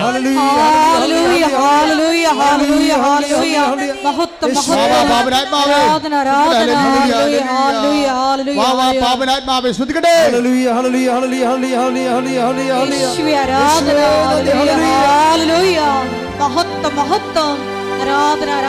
പരിശുദ്ധ പരമദിവ്യകാരുണ്യത്തിന് പരിശുദ്ധ പരമദിവ്യകാരുണ്യത്തിന് അമ്മ ഇത് തന്നെയാണ് ചോദിച്ചത്. ആദിയിൽ ദൈവം ആകാശം സൃഷ്ടിച്ചപ്പോൾ രൂപരഹിതമായതുപോലെ, ശൂന്യമായതുപോലെ, ആഴത്തിൽ അന്ധകാരം വ്യാപിച്ചതുപോലെ ഒരു മനസ്സായിരുന്നു അമ്മയുടേത്. അന്ന് അമ്മ അപ്പായോട് ചോദിച്ചു, അപ്പാ ഇതെങ്ങനെ സംഭവിക്കും? ഞാൻ ഇരുട്ടിനെ എങ്ങനെ തരണം ചെയ്യും? ഞാൻ ഈ അന്ധകാരത്തെ എങ്ങനെ അതിജീവിക്കാം? അപ്പാ ഞാൻ പുരുഷനെ അറിയുന്നില്ലല്ലോ, ഈ വരാൻ പോകുന്ന എല്ലാ പുകിലുകളും ഞാൻ എങ്ങനെ അതിജീവിക്കും ചോദിച്ചപ്പോൾ അപ്പാ പറഞ്ഞു, പരിശുദ്ധാത്മാവ് നിന്റെ മേൽ വരും, കൈയടിക്കട്ടെ. എൻ്റെ സഹോദരൻ, B conscious about the power of God, A spirit of God. നിങ്ങൾ ഉടമ്പടിയിൽ നിങ്ങൾ ഒരു പത്രം കൊടുക്കുമ്പോൾ കൈമാറുമ്പോൾ നിങ്ങളുടെ വിശ്വാസം കൈമാറുന്നു. വിശ്വാസത്തിൻ്റെ ആത്മമണാളനായി യേശുക്രിസ്തുവിനെ നിങ്ങൾ കൈമാറുന്നത്. ആ കൈമാറി കഴിയുമ്പോഴേ കർത്താവേ, ഈ വിശ്വാസ കൈമാറ്റത്തിൻ്റെ അടിസ്ഥാനത്തിൽ അങ്ങയുടെ ആത്മാവിനാൽ എന്നെ ശക്തീകരിക്കണമെന്ന് പ്രാർത്ഥിക്കുക. കർത്താവേ, ഉടമ്പടിയിലൂടെ ഞാൻ നിർവഹിക്കുന്ന ആത്മരക്ഷാ പ്രവർത്തനങ്ങളിലൂടെ ഈ വിശ്വാസ കൈമാറ്റത്തിനായി അപ്പോസ്തല സ്ഥാനത്തിലേക്ക്, ശുശ്രൂഷ സ്ഥാനത്തിലേക്ക് ആ ജോലികൾ പങ്കിടാൻ വേണ്ടി എന്നെ തിരഞ്ഞെടുത്തതിന് നന്ദി പറയുന്ന കർത്താവേ, കാലങ്ങളിലെ അതിനെ കൈമാറാൻ എനിക്കും ആത്മാവിനാൽ, എന്നെയും ആത്മാവിനാൽ ശക്തിപ്പെടുത്തണമേ. ആത്മാവ് വരുമ്പോഴും നമ്മൾക്ക് ചെയ്യണത് പാപം ഒഴിവായി പലോപനങ്ങളോട് നമ്മൾ ശാശ്വതമായ രീതിയിൽ പറഞ്ഞു കഴിയുമ്പോൾ ഉടനെ എന്താ ചെയ്യണത്? We will be empowered. അതാണ് ലൂക്ക 2:4 എടുത്ത് ആത്മാവിൻ്റെ ശക്തിയോടെ അവൻ മരുഭൂമിയിലേക്ക് വന്നു, മരുഭൂമിയിൽ നിന്ന് തിരിച്ചു വന്നു, അവൻ ഗലീലയിലേക്ക് വന്നു. Take the bed of God. ലൂക്ക 4:14. യേശു ആത്മാവിന്റെ ശക്തിയോട് കൂടി പറഞ്ഞു, യേശു ആത്മാവിന്റെ ശക്തിയോട് കൂടി ഗലീലയിലേക്ക് മടങ്ങിപ്പോയി. ഓക്കെ, അത് മനസ്സിലായില്ലേ? മരുഭൂമിയിലെ പരീക്ഷ കഴിയുമ്പോഴുടനെ ഒരു പാപത്തോട് നിങ്ങൾ ചൊല്ലി പറയുമ്പോൾ നിങ്ങൾ എന്താ സംഭവിക്കുക? ഓട്ടോമാറ്റിക്കായിട്ട് എന്താ സംഭവിക്കണത്? പാപം ഒഴിഞ്ഞു പോകുക മാത്രമല്ല ചെയ്യണത്, നിങ്ങൾ പരിശുദ്ധാത്മാവിൽ നിറയുന്നു. ഇത് രണ്ടും ഒരു സ്വിച്ചിൽ രണ്ട് കാര്യങ്ങൾ നടക്കും. ഒരു നിമിഷം നമ്മൾ പശ്ചാത്തപിച്ച പാപത്തെ ഉപേക്ഷിക്കാൻ തീരുമാനിച്ചാൽ ഓട്ടോമാറ്റിക്കായിട്ട് will be empowered the spirit. അതുകൊണ്ട് തന്നെ നിന്നിൽ നിറയാൻ പോകുന്ന പരിശുദ്ധാത്മാവിനെക്കുറിച്ച് നിനക്കൊരു മുൻധാരണ ഉണ്ടാകണം. എന്താണ്? ഓരോ പാപവും, ഓരോ ദുശ്ശീലവും, ഓരോ ദുഷിച്ച ബന്ധങ്ങളും നീ അതിനോടെല്ലാം ബൈ പറഞ്ഞ് ഒത്തുതീർപ്പിൽ എത്താതെ നീ ഒന്നേക്കും ഉപേക്ഷിക്കുമ്പോൾ നിങ്ങൾ പരിശുദ്ധാത്മ നിറഞ്ഞുകൊണ്ടിരിക്കുകയാണ്, പരിശുദ്ധാത്മായി ശക്തിപ്പെട്ടുകൊണ്ടിരിക്കുകയാണ്. നിന്നെ ശക്തിപ്പെടുത്തുക എന്നാണ് ദൈവത്തിൻ്റെ ഉദ്ദേശം.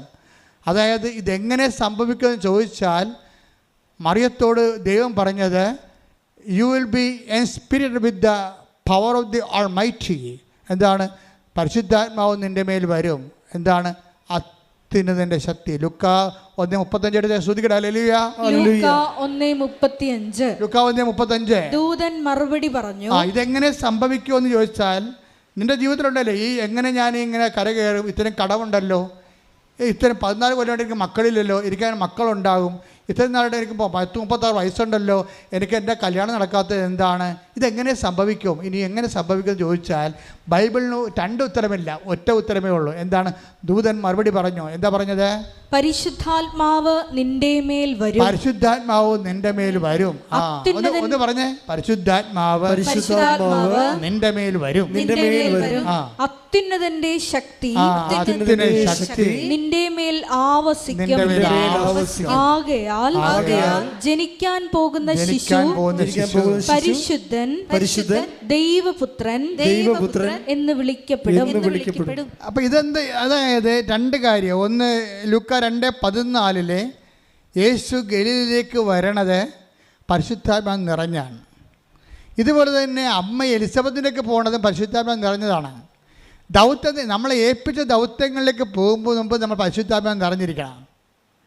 നിൻ്റെ നിയോഗങ്ങളില്ലേ, നിനക്ക് 100,000 നിയോഗങ്ങൾ എഴുതിയിട്ടുണ്ടല്ലോ, ഈ നിയോഗങ്ങളിലേക്ക് നീ സഞ്ചരിക്കണം മുമ്പ് നീ എന്ത് ചെയ്യണം? പരിശുദ്ധാത്മാവിന് നിറഞ്ഞിരിക്കണം. പ്രാർത്ഥിക്കുക, കർത്താവേ ഉടമ്പടിയിലെ ഞാൻ എഴുതി വച്ചിരിക്കണ നിയോഗങ്ങളിലേക്ക് ഞാൻ സഞ്ചരിച്ചെത്തും മുമ്പേ ഈശോയെ പോലെ, പരിശുദ്ധാത്മാവിനെ, പരിശുദ്ധ അമ്മയെ പോലെ എന്നെയും പരിശുദ്ധാത്മാവിൽ ഇറക്കുന്നതിനായി പാപബോധം നൽകണമേ. പാപത്തോട് ഒത്തുതീർപ്പില്ലാതെ വിശുദ്ധമായ ജീവിതം നയിക്കാൻ എന്നെ പ്രത്യേകമായി അഭിഷേകം ചെയ്യണമേ.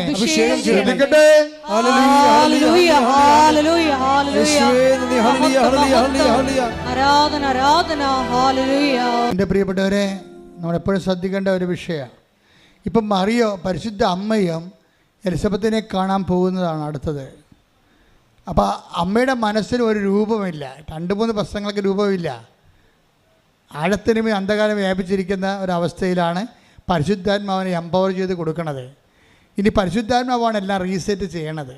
മറിയത്തിൻ്റെ ഉള്ളിലുള്ള സംഭവം, താൻ പ്രഗ്നൻ്റ് ആണെന്നുള്ള കാര്യം, ഇതാ കർത്താവിൻ്റെ ദാസി എന്ന് പറഞ്ഞപ്പോൾ, അങ്ങനെ വചനം പോലെ എന്നിൽ നിറവേറട്ടെന്ന് പറഞ്ഞപ്പോൾ അമ്മ പ്രഗ്നൻ്റായി.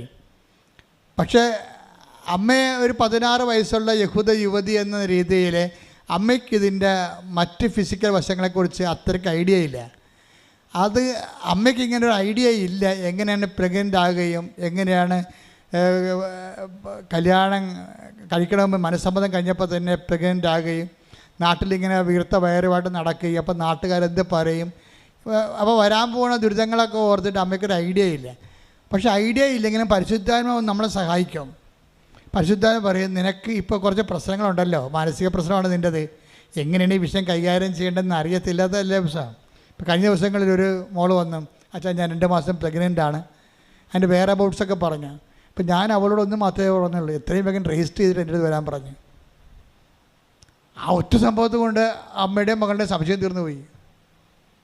എത്രയും വേഗം രജിസ്റ്റർ ചെയ്തിട്ട് എൻ്റെ അടുത്ത് വരാൻ പറഞ്ഞു. അപ്പോൾ അവരെന്തുമാത്രം നേരെ ഇവിടെ ഇരുന്നുകൊണ്ട് കഷ്ടപ്പെട്ട് അവർ ഒന്ന് നോക്കിയ കല്യാണത്തിന് പ്രഗ്നൻ്റായ ഒരു ലേഡിയുടെ സങ്കടങ്ങൾ എന്തുമാത്രമാണ്.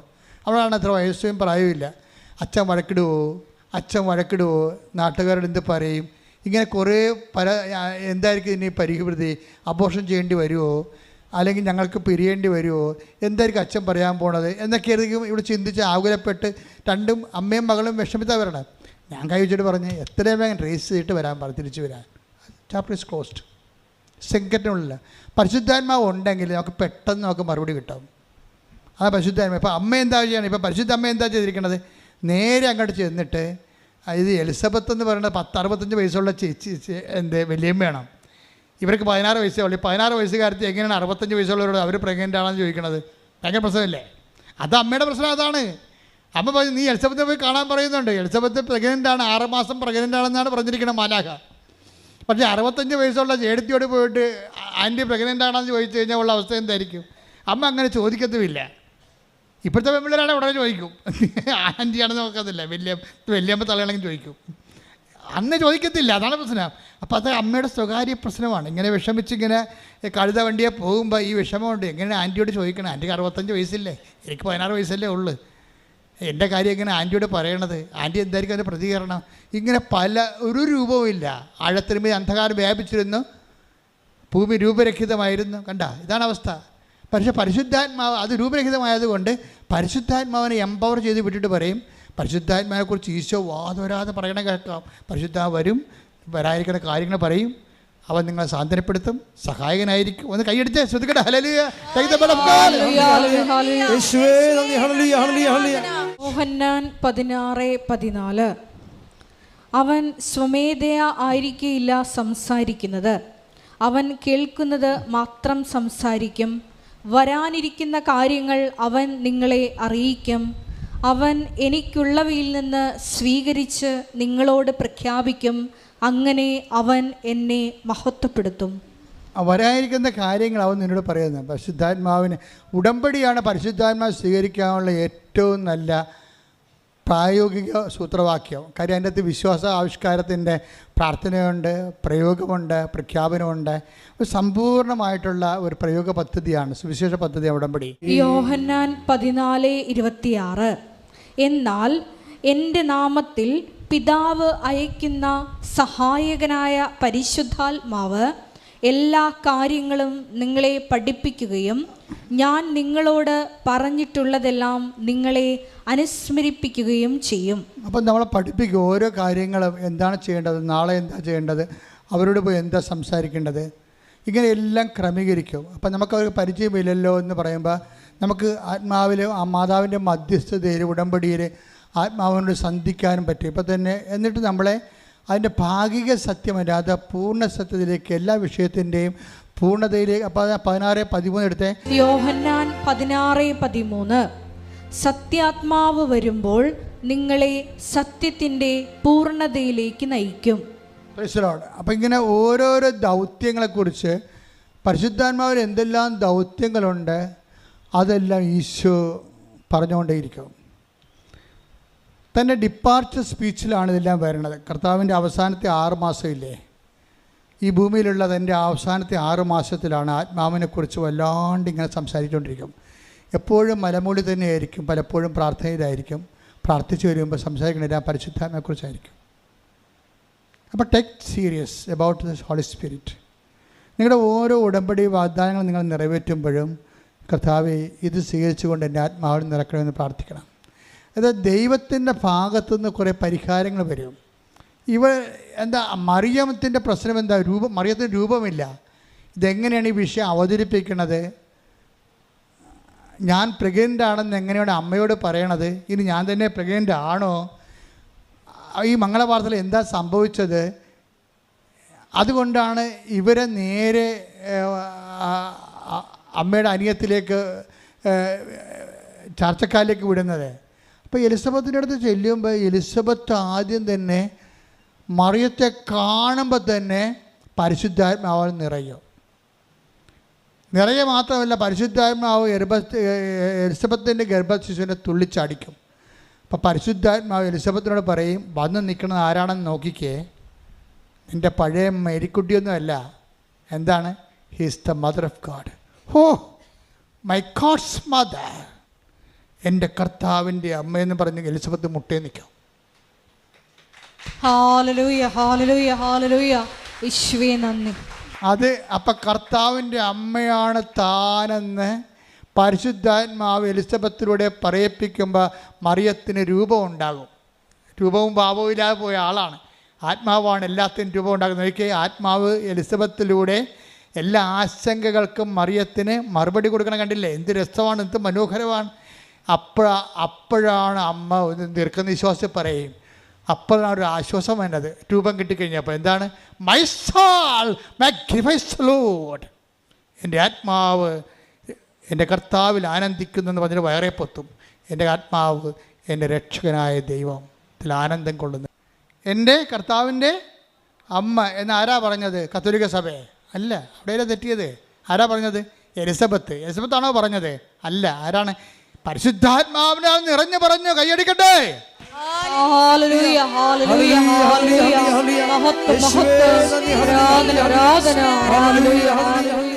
പരിശുദ്ധ പരമ ദിവ്യകാരുണ്യത്തിന് എന്നേരവും ആരാധനയും സ്തുതിയും പുകഴ്ചയും ഉണ്ടായിരിക്കട്ടെ. പരിശുദ്ധ പരമ ദിവ്യകാരുണ്യത്തിന് എന്നേരവും ആരാധനയും സ്തുതിയും പുകഴ്ചയും ഉണ്ടായിരിക്കട്ടെ. അപ്പോൾ നിങ്ങൾക്ക് ഇതിനെക്കുറിച്ച് ഒരു ധാരണ ഉണ്ടാകണം. എന്തുകൊണ്ടാണ് ജപമാല ചിലർക്ക് ആക്സസറി ആയിരിക്കണത്? അവയവമല്ല, ആക്സസറി ആയിരിക്കണത്. കാര്യം മാതാവ് നിങ്ങൾക്ക് ആക്സസറി ആയതുകൊണ്ടാണ്. Additional fittings. ആക്സസറി എന്ന് പറയുന്നത് എന്താണ്? കാറിൻ്റെ ആക്സസറി എന്താണ്? ആ വീലെ വെച്ചിട്ട് വീലിനകത്തൊരു കാറിൻ്റെ വീല് നമുക്ക് കിട്ടും അല്ലേ, കമ്പനിയിൽ നിന്ന് കിട്ടും. പിന്നെ അതിൻ്റെ ആ വീലിൻ്റെ അവിടെ വെച്ചിട്ട് വീൽ ഗാർഡില്ലേ, വീൽ ഗാർഡ് വെള്ളി നിറത്തി തിളങ്ങുന്ന സാധനം, അത് വിളക്ക് മേടിക്കുന്നതാണ്. അതിന് ആക്സസറി എന്ന് പറയുന്നത് അഡീഷണൽ ഫിറ്റിങ്സ്. മാതാവ് അഡീഷണൽ ഫിറ്റിങ്സ് ആയതുകൊണ്ടാണ് നിങ്ങൾക്ക് ജപമാലയും അഡീഷണൽ ഫിറ്റിങ്സ് ആയിരിക്കണത്. മാതാവ് അവയവത്തിൻ്റെ ഭാഗമാണെങ്കിൽ നിങ്ങൾക്ക് ജപമാലയും അവയവമാണ്. ആധ്യാത്മികമായ വേദശാസ്ത്രങ്ങളിലെ മാതാവ് അവയവത്തിൻ്റെ ഭാഗമാണ്. My God's mother. അത് എലിസബത്ത് പറഞ്ഞതല്ല. പിന്നെ ആരാ പറഞ്ഞത്? പുത്രൻ തമ്പുരാൻ, പിതാവായ ദൈവത്തിൻ്റെ മകനായിരിക്കുന്ന പുത്രൻ തമ്പുരാൻ, പിതാവിൽ നിന്നും പുത്രനിലും പുറപ്പെടുന്ന പരിശുദ്ധാത്മാവ് പറഞ്ഞ ത്രിക ദൈവത്തിൻ്റെ മൂന്നാമത്തെ ആളായ പരിശുദ്ധാത്മാവാണ് പറഞ്ഞത് ഹീസ് ഗോഡ്സ് മദർ. കൈയടിക്കട്ടെ, ശ്രുതിക്കട്ടെ. ഹല്ലേലൂയ, ഹല്ലേലൂയ, ഹല്ലേലൂയ, ഹല്ലേലൂയ. മഹത്വം, മഹത്വം, ആരാധന, ആരാധന. ഹല്ലേലൂയ, ഹല്ലേലൂയ, ഹല്ലേലൂയ, ഹല്ലേലൂയ, ഹല്ലേലൂയ, ഹല്ലേലൂയ. പരിശുദ്ധ പരമ ദിവ്യകാരുണ്യത്തിന് എന്നേരവും ആരാധനയും സ്തുതിയും പുകഴ്ചയും ഉണ്ടായിരിക്കട്ടെ. പരിശുദ്ധ പരമ ദിവ്യകാരുണ്യത്തിന് എന്നേരവും ആരാധനയും സ്തുതിയും പുകഴ്ചയും പരിശുദ്ധ പരമ ദിവ്യകാരുണ്യത്തിന് എന്നേരവും ആരാധനയും സ്തുതിയും പുകഴ്ചയും ഉണ്ടായിരിക്കട്ടെ. അപ്പൊ ഈ അമ്മയാണ് ആദ്യമായിട്ട് തന്നെ പുതിയ നിയമം ആരംഭിക്കേണ്ട. രൂപമില്ലാത്ത മനുഷ്യര്, ജീവിതത്തെക്കുറിച്ച് എന്ത് ചെയ്യണമെന്നൊരു എത്തുപിടിയില്ലാത്ത മനുഷ്യരെ, തൻ്റെ ജീവിത പ്രശ്നങ്ങളോട് എന്ത് പരിഹാരം ചെയ്യുമെന്ന് അറിയാൻ പാടില്ലാത്ത ആ വരാൻ പോകുന്ന പ്രശ്നത്തെ പോലും യോഹന്നാൻ 16:14 അവൻ സ്വമേധയാ ആയിരിക്കില്ല സംസാരിക്കുന്നത്, അവൻ സ്വമേധയ ആയിരിക്കില്ല സംസാരിക്കുന്നത്, അവൻ കേൾക്കുന്നത് മാത്രം അവൻ സംസാരിക്കും, കേൾക്കുന്ന മാത്രം സംസാരിക്കും, വരാനിരിക്കുന്ന കാര്യങ്ങൾ അവൻ നിങ്ങളെ അറിയിക്കും. ഇപ്പം ഒരു മിനിമം പരിശുദ്ധാത്മാവ് നമ്മളിലുണ്ടെങ്കിൽ നമുക്ക് വരാൻ പോകുന്നൊരു ദുരിതങ്ങളെ ഈ 16:14 അനുസരിച്ചുകൊണ്ട് അവൻ നമ്മളെ അറിയിക്കും. അത് വല്ലാത്ത ഒരു അനുഗ്രഹമാണ് ശരിക്കും പറഞ്ഞാൽ. കഴിഞ്ഞ ദിവസങ്ങളിലൊരു സാക്ഷ്യമുണ്ടായി. ഉടമ്പടി എടുത്തൊരു ഡ്രൈവർ ഉണ്ടായിരുന്നു. അയാളിൽ പരിശുദ്ധാത്മാവ് ഉണ്ടായിരുന്നു ഞാൻ പറയും. ഒരിക്കൽ ഒരു ഡോക്ടറിനെ കണ്ടപ്പോൾ അദ്ദേഹം പറഞ്ഞു, ഇപ്പോൾ മാതാവിനെ കണ്ടുമുട്ടാൻ വേണ്ടി പുതിയൊരു പദ്ധതി തുടങ്ങിയിട്ടുണ്ട്. അതിൻ്റെ പേരാണ് ആലപ്പുഴ കലവൂർ കൃപാസനത്തിലുള്ള ഉടമ്പടി. അപ്പോൾ ഡോക്ടർ ശാന്ത ജോർജ് ഇത് കേട്ടിട്ട്, അവർ ഗൈനക്കോളജിസ്റ്റാണ്, റിട്ടയറാണ്. അവരുടെ ഭർത്താവും പീഡിയാട്രിസ്റ്റാണ്, ഡോക്ടർ ജോർജ്. അപ്പോൾ അവർ കേട്ടതിന് ശേഷം ഈ ഡ്രൈവർ പറഞ്ഞു, അപ്പോൾ ഡ്രൈവർ പറഞ്ഞു കൊടുത്തിരിക്കുന്നത് മാതാവിനെ കൂടെ കൂട്ടാൻ കഴിയുമെന്നാണ് പറഞ്ഞത്. അർത്ഥസംഖ്യക്കിടയില്ലാതെ ഈ ഡ്രൈവർ ഡോക്ടറിനോട് പറയുകയാണ്, ഇപ്പോൾ മാതാവിനെ കൂടെ കൂട്ടാനൊരു പുതിയ പദ്ധതി തുടങ്ങിയിട്ടുണ്ട് സഭയിൽ. എന്താണത്? അത് ഉടമ്പടിയാണ്. അപ്പോഴീ ഡോക്ടറിന് ഭയങ്കര സന്തോഷം. കാര്യം ജീവിതകാലം മുഴുവനും മാതാവിൻ്റെ ഒരു ഭക്തയായിട്ട് ജീവിച്ച ഒരാളാണ് ഡോക്ടർ. അപ്പോൾ മാതാവിനെ കൂടെ കൂടുന്ന കാര്യം ഇന്നുവരെ കേട്ടിട്ടില്ല. അപ്പോൾ ഈ ഡ്രൈവറിനെ കുറിച്ച് അദ്ദേഹത്തിന് അറിയാവുന്ന കാരണം ഇവൻ സാധാരണ സത്യങ്ങളും കാര്യങ്ങളൊക്കെ പറയുന്ന ആളാണ്. അപ്പോൾ അവനത് പറഞ്ഞപ്പോൾ എന്നാൽ നമുക്ക് പോയി ഉടമ്പടി എടുക്കാമെന്ന് പറഞ്ഞ്. അപ്പോഴെന്താ ഈ ഡോക്ടറും ദൈവത്തെ പ്രതീക്ഷിച്ചിരിക്കുന്ന ആളാണ്, ഡ്രൈവറും ദൈവത്തിൻ്റെ കൃപ. ഇതാണ് പരിശുദ്ധാത്മാവിൻ്റെ ഒരു വാട്ടർ ലെവലെന്ന് പറയണത്. വാട്ടർ ലെവൽ നമ്മൾ വെക്കത്തില്ലേ? അപ്പോൾ വാട്ടർ ലെവലെന്ന് പറയണത് ഈ വാട്ടർ ലെവലിങ് കറക്റ്റാണെങ്കിൽ മാത്രമല്ല നമുക്ക് വീടൊക്കെ ചരിയാതെ വെക്കാൻ പറ്റത്തുള്ളൂ. ഈ വാട്ടർ ലെവൽ എന്ന് പറയുന്നത് ദൈവത്തെ അന്വേഷിച്ചു കൊണ്ടിരുന്നവരോടെല്ലാം. Take the bed of God. ലൂക്ക 2:38. അവൾ അപ്പോൾ തന്നെ മുമ്പോട്ട് വന്ന് ദൈവത്തെ സ്തുതിക്കുകയും ജെറുസലേമിൽ രക്ഷ പ്രതീക്ഷിച്ചുകൊണ്ടിരുന്ന എല്ലാവരോടും ശിശുവിനെ കുറിച്ച് സംസാരിക്കുകയും ചെയ്തു. അതാണ് വാട്ടർ ലെവൽ എന്ന് ഞാൻ പറഞ്ഞത്. ഈ ഡ്രൈവറിനൊരു വാട്ടർ ലെവലുണ്ട്, ഡോക്ടർ ശാന്ത ജോർജിനൊരു വാട്ടർ ലെവലുണ്ട്. എന്താണ്? ഇവർ രണ്ടുപേരും ദൈവത്തെ അന്വേഷിക്കുന്നവരാണ്. അപ്പോൾ മാതാവിനെ കൂടെ കൂട്ടാമെന്ന് കേട്ടപ്പോൾ ഡോക്ടറിന് സന്തോഷമായി. ഡോക്ടർ ജോർജിനെ വിളിച്ചുകൊണ്ട് ഇവിടെ വന്ന് ഉടമ്പടി എടുത്തപ്പോൾ അവർ പറഞ്ഞ ഇതാണ്: എനിക്ക് പ്രത്യേകിച്ച് കാര്യങ്ങളൊന്നുമില്ല, ഞങ്ങൾ വെൽ സെറ്റിൽഡ് ഫാമിലിയാണ്.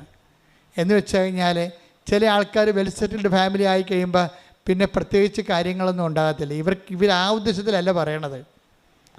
എനിക്ക് പ്രത്യേകിച്ച് ഭൗതികമായ ഒരു നേട്ടത്തിന് ആവശ്യം. എൻ്റെ 2 മക്കളും ഡോക്ടർമാരാണ്, 2 പേർക്കും ജോലിയുണ്ട്. ഒരാൾ ആലപ്പുഴയാണ് വർക്ക് ചെയ്യണത്. ഞങ്ങൾ 2 റിട്ടയർഡ്, ഞങ്ങൾക്ക് പെൻഷനുണ്ട്. ഞങ്ങൾക്ക് ആർക്കും ഒരു പ്രശ്നവുമില്ല, ആവശ്യത്തിന് ആരോഗ്യമുണ്ട്. പക്ഷേ മാതാവിനെ കൂടെ കൂട്ടാമെന്ന് പറഞ്ഞപ്പോൾ എനിക്കതിൽ കുറവായിട്ട് തോന്നി. കാര്യം ഇത്രയും നാൾ ഇങ്ങനെ എല്ലാം ദൈവം എന്നെ അനുഗ്രഹിച്ചിട്ടും ഇപ്പോഴും എനിക്കൊരു കുറവുണ്ടല്ലോ. എന്താണ്?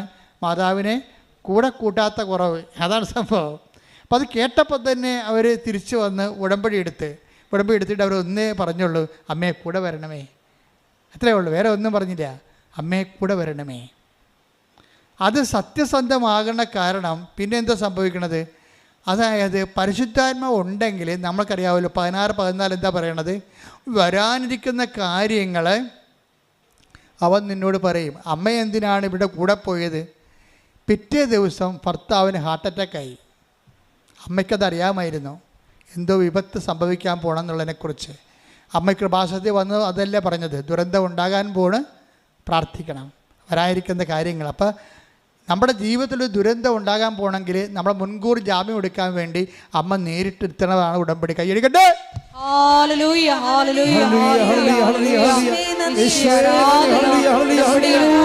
ഞങ്ങളുടെ ദുരന്ത മുഖങ്ങളിലേക്ക് സഞ്ചരിച്ചെത്തുന്ന മാതൃസാന്നിധ്യത്തിന്, സ്നേഹത്തിന് നന്ദി പറയുന്നു. നമ്മുടെ ആധ്യാത്മികതയിൽ നമുക്ക് ഭൗതികമായിട്ട് നമുക്ക് എല്ലാം ഉണ്ടായാലും ദൈവം പറയും നിനക്കൊരു കുറവുണ്ട്. എന്താ കാര്യം?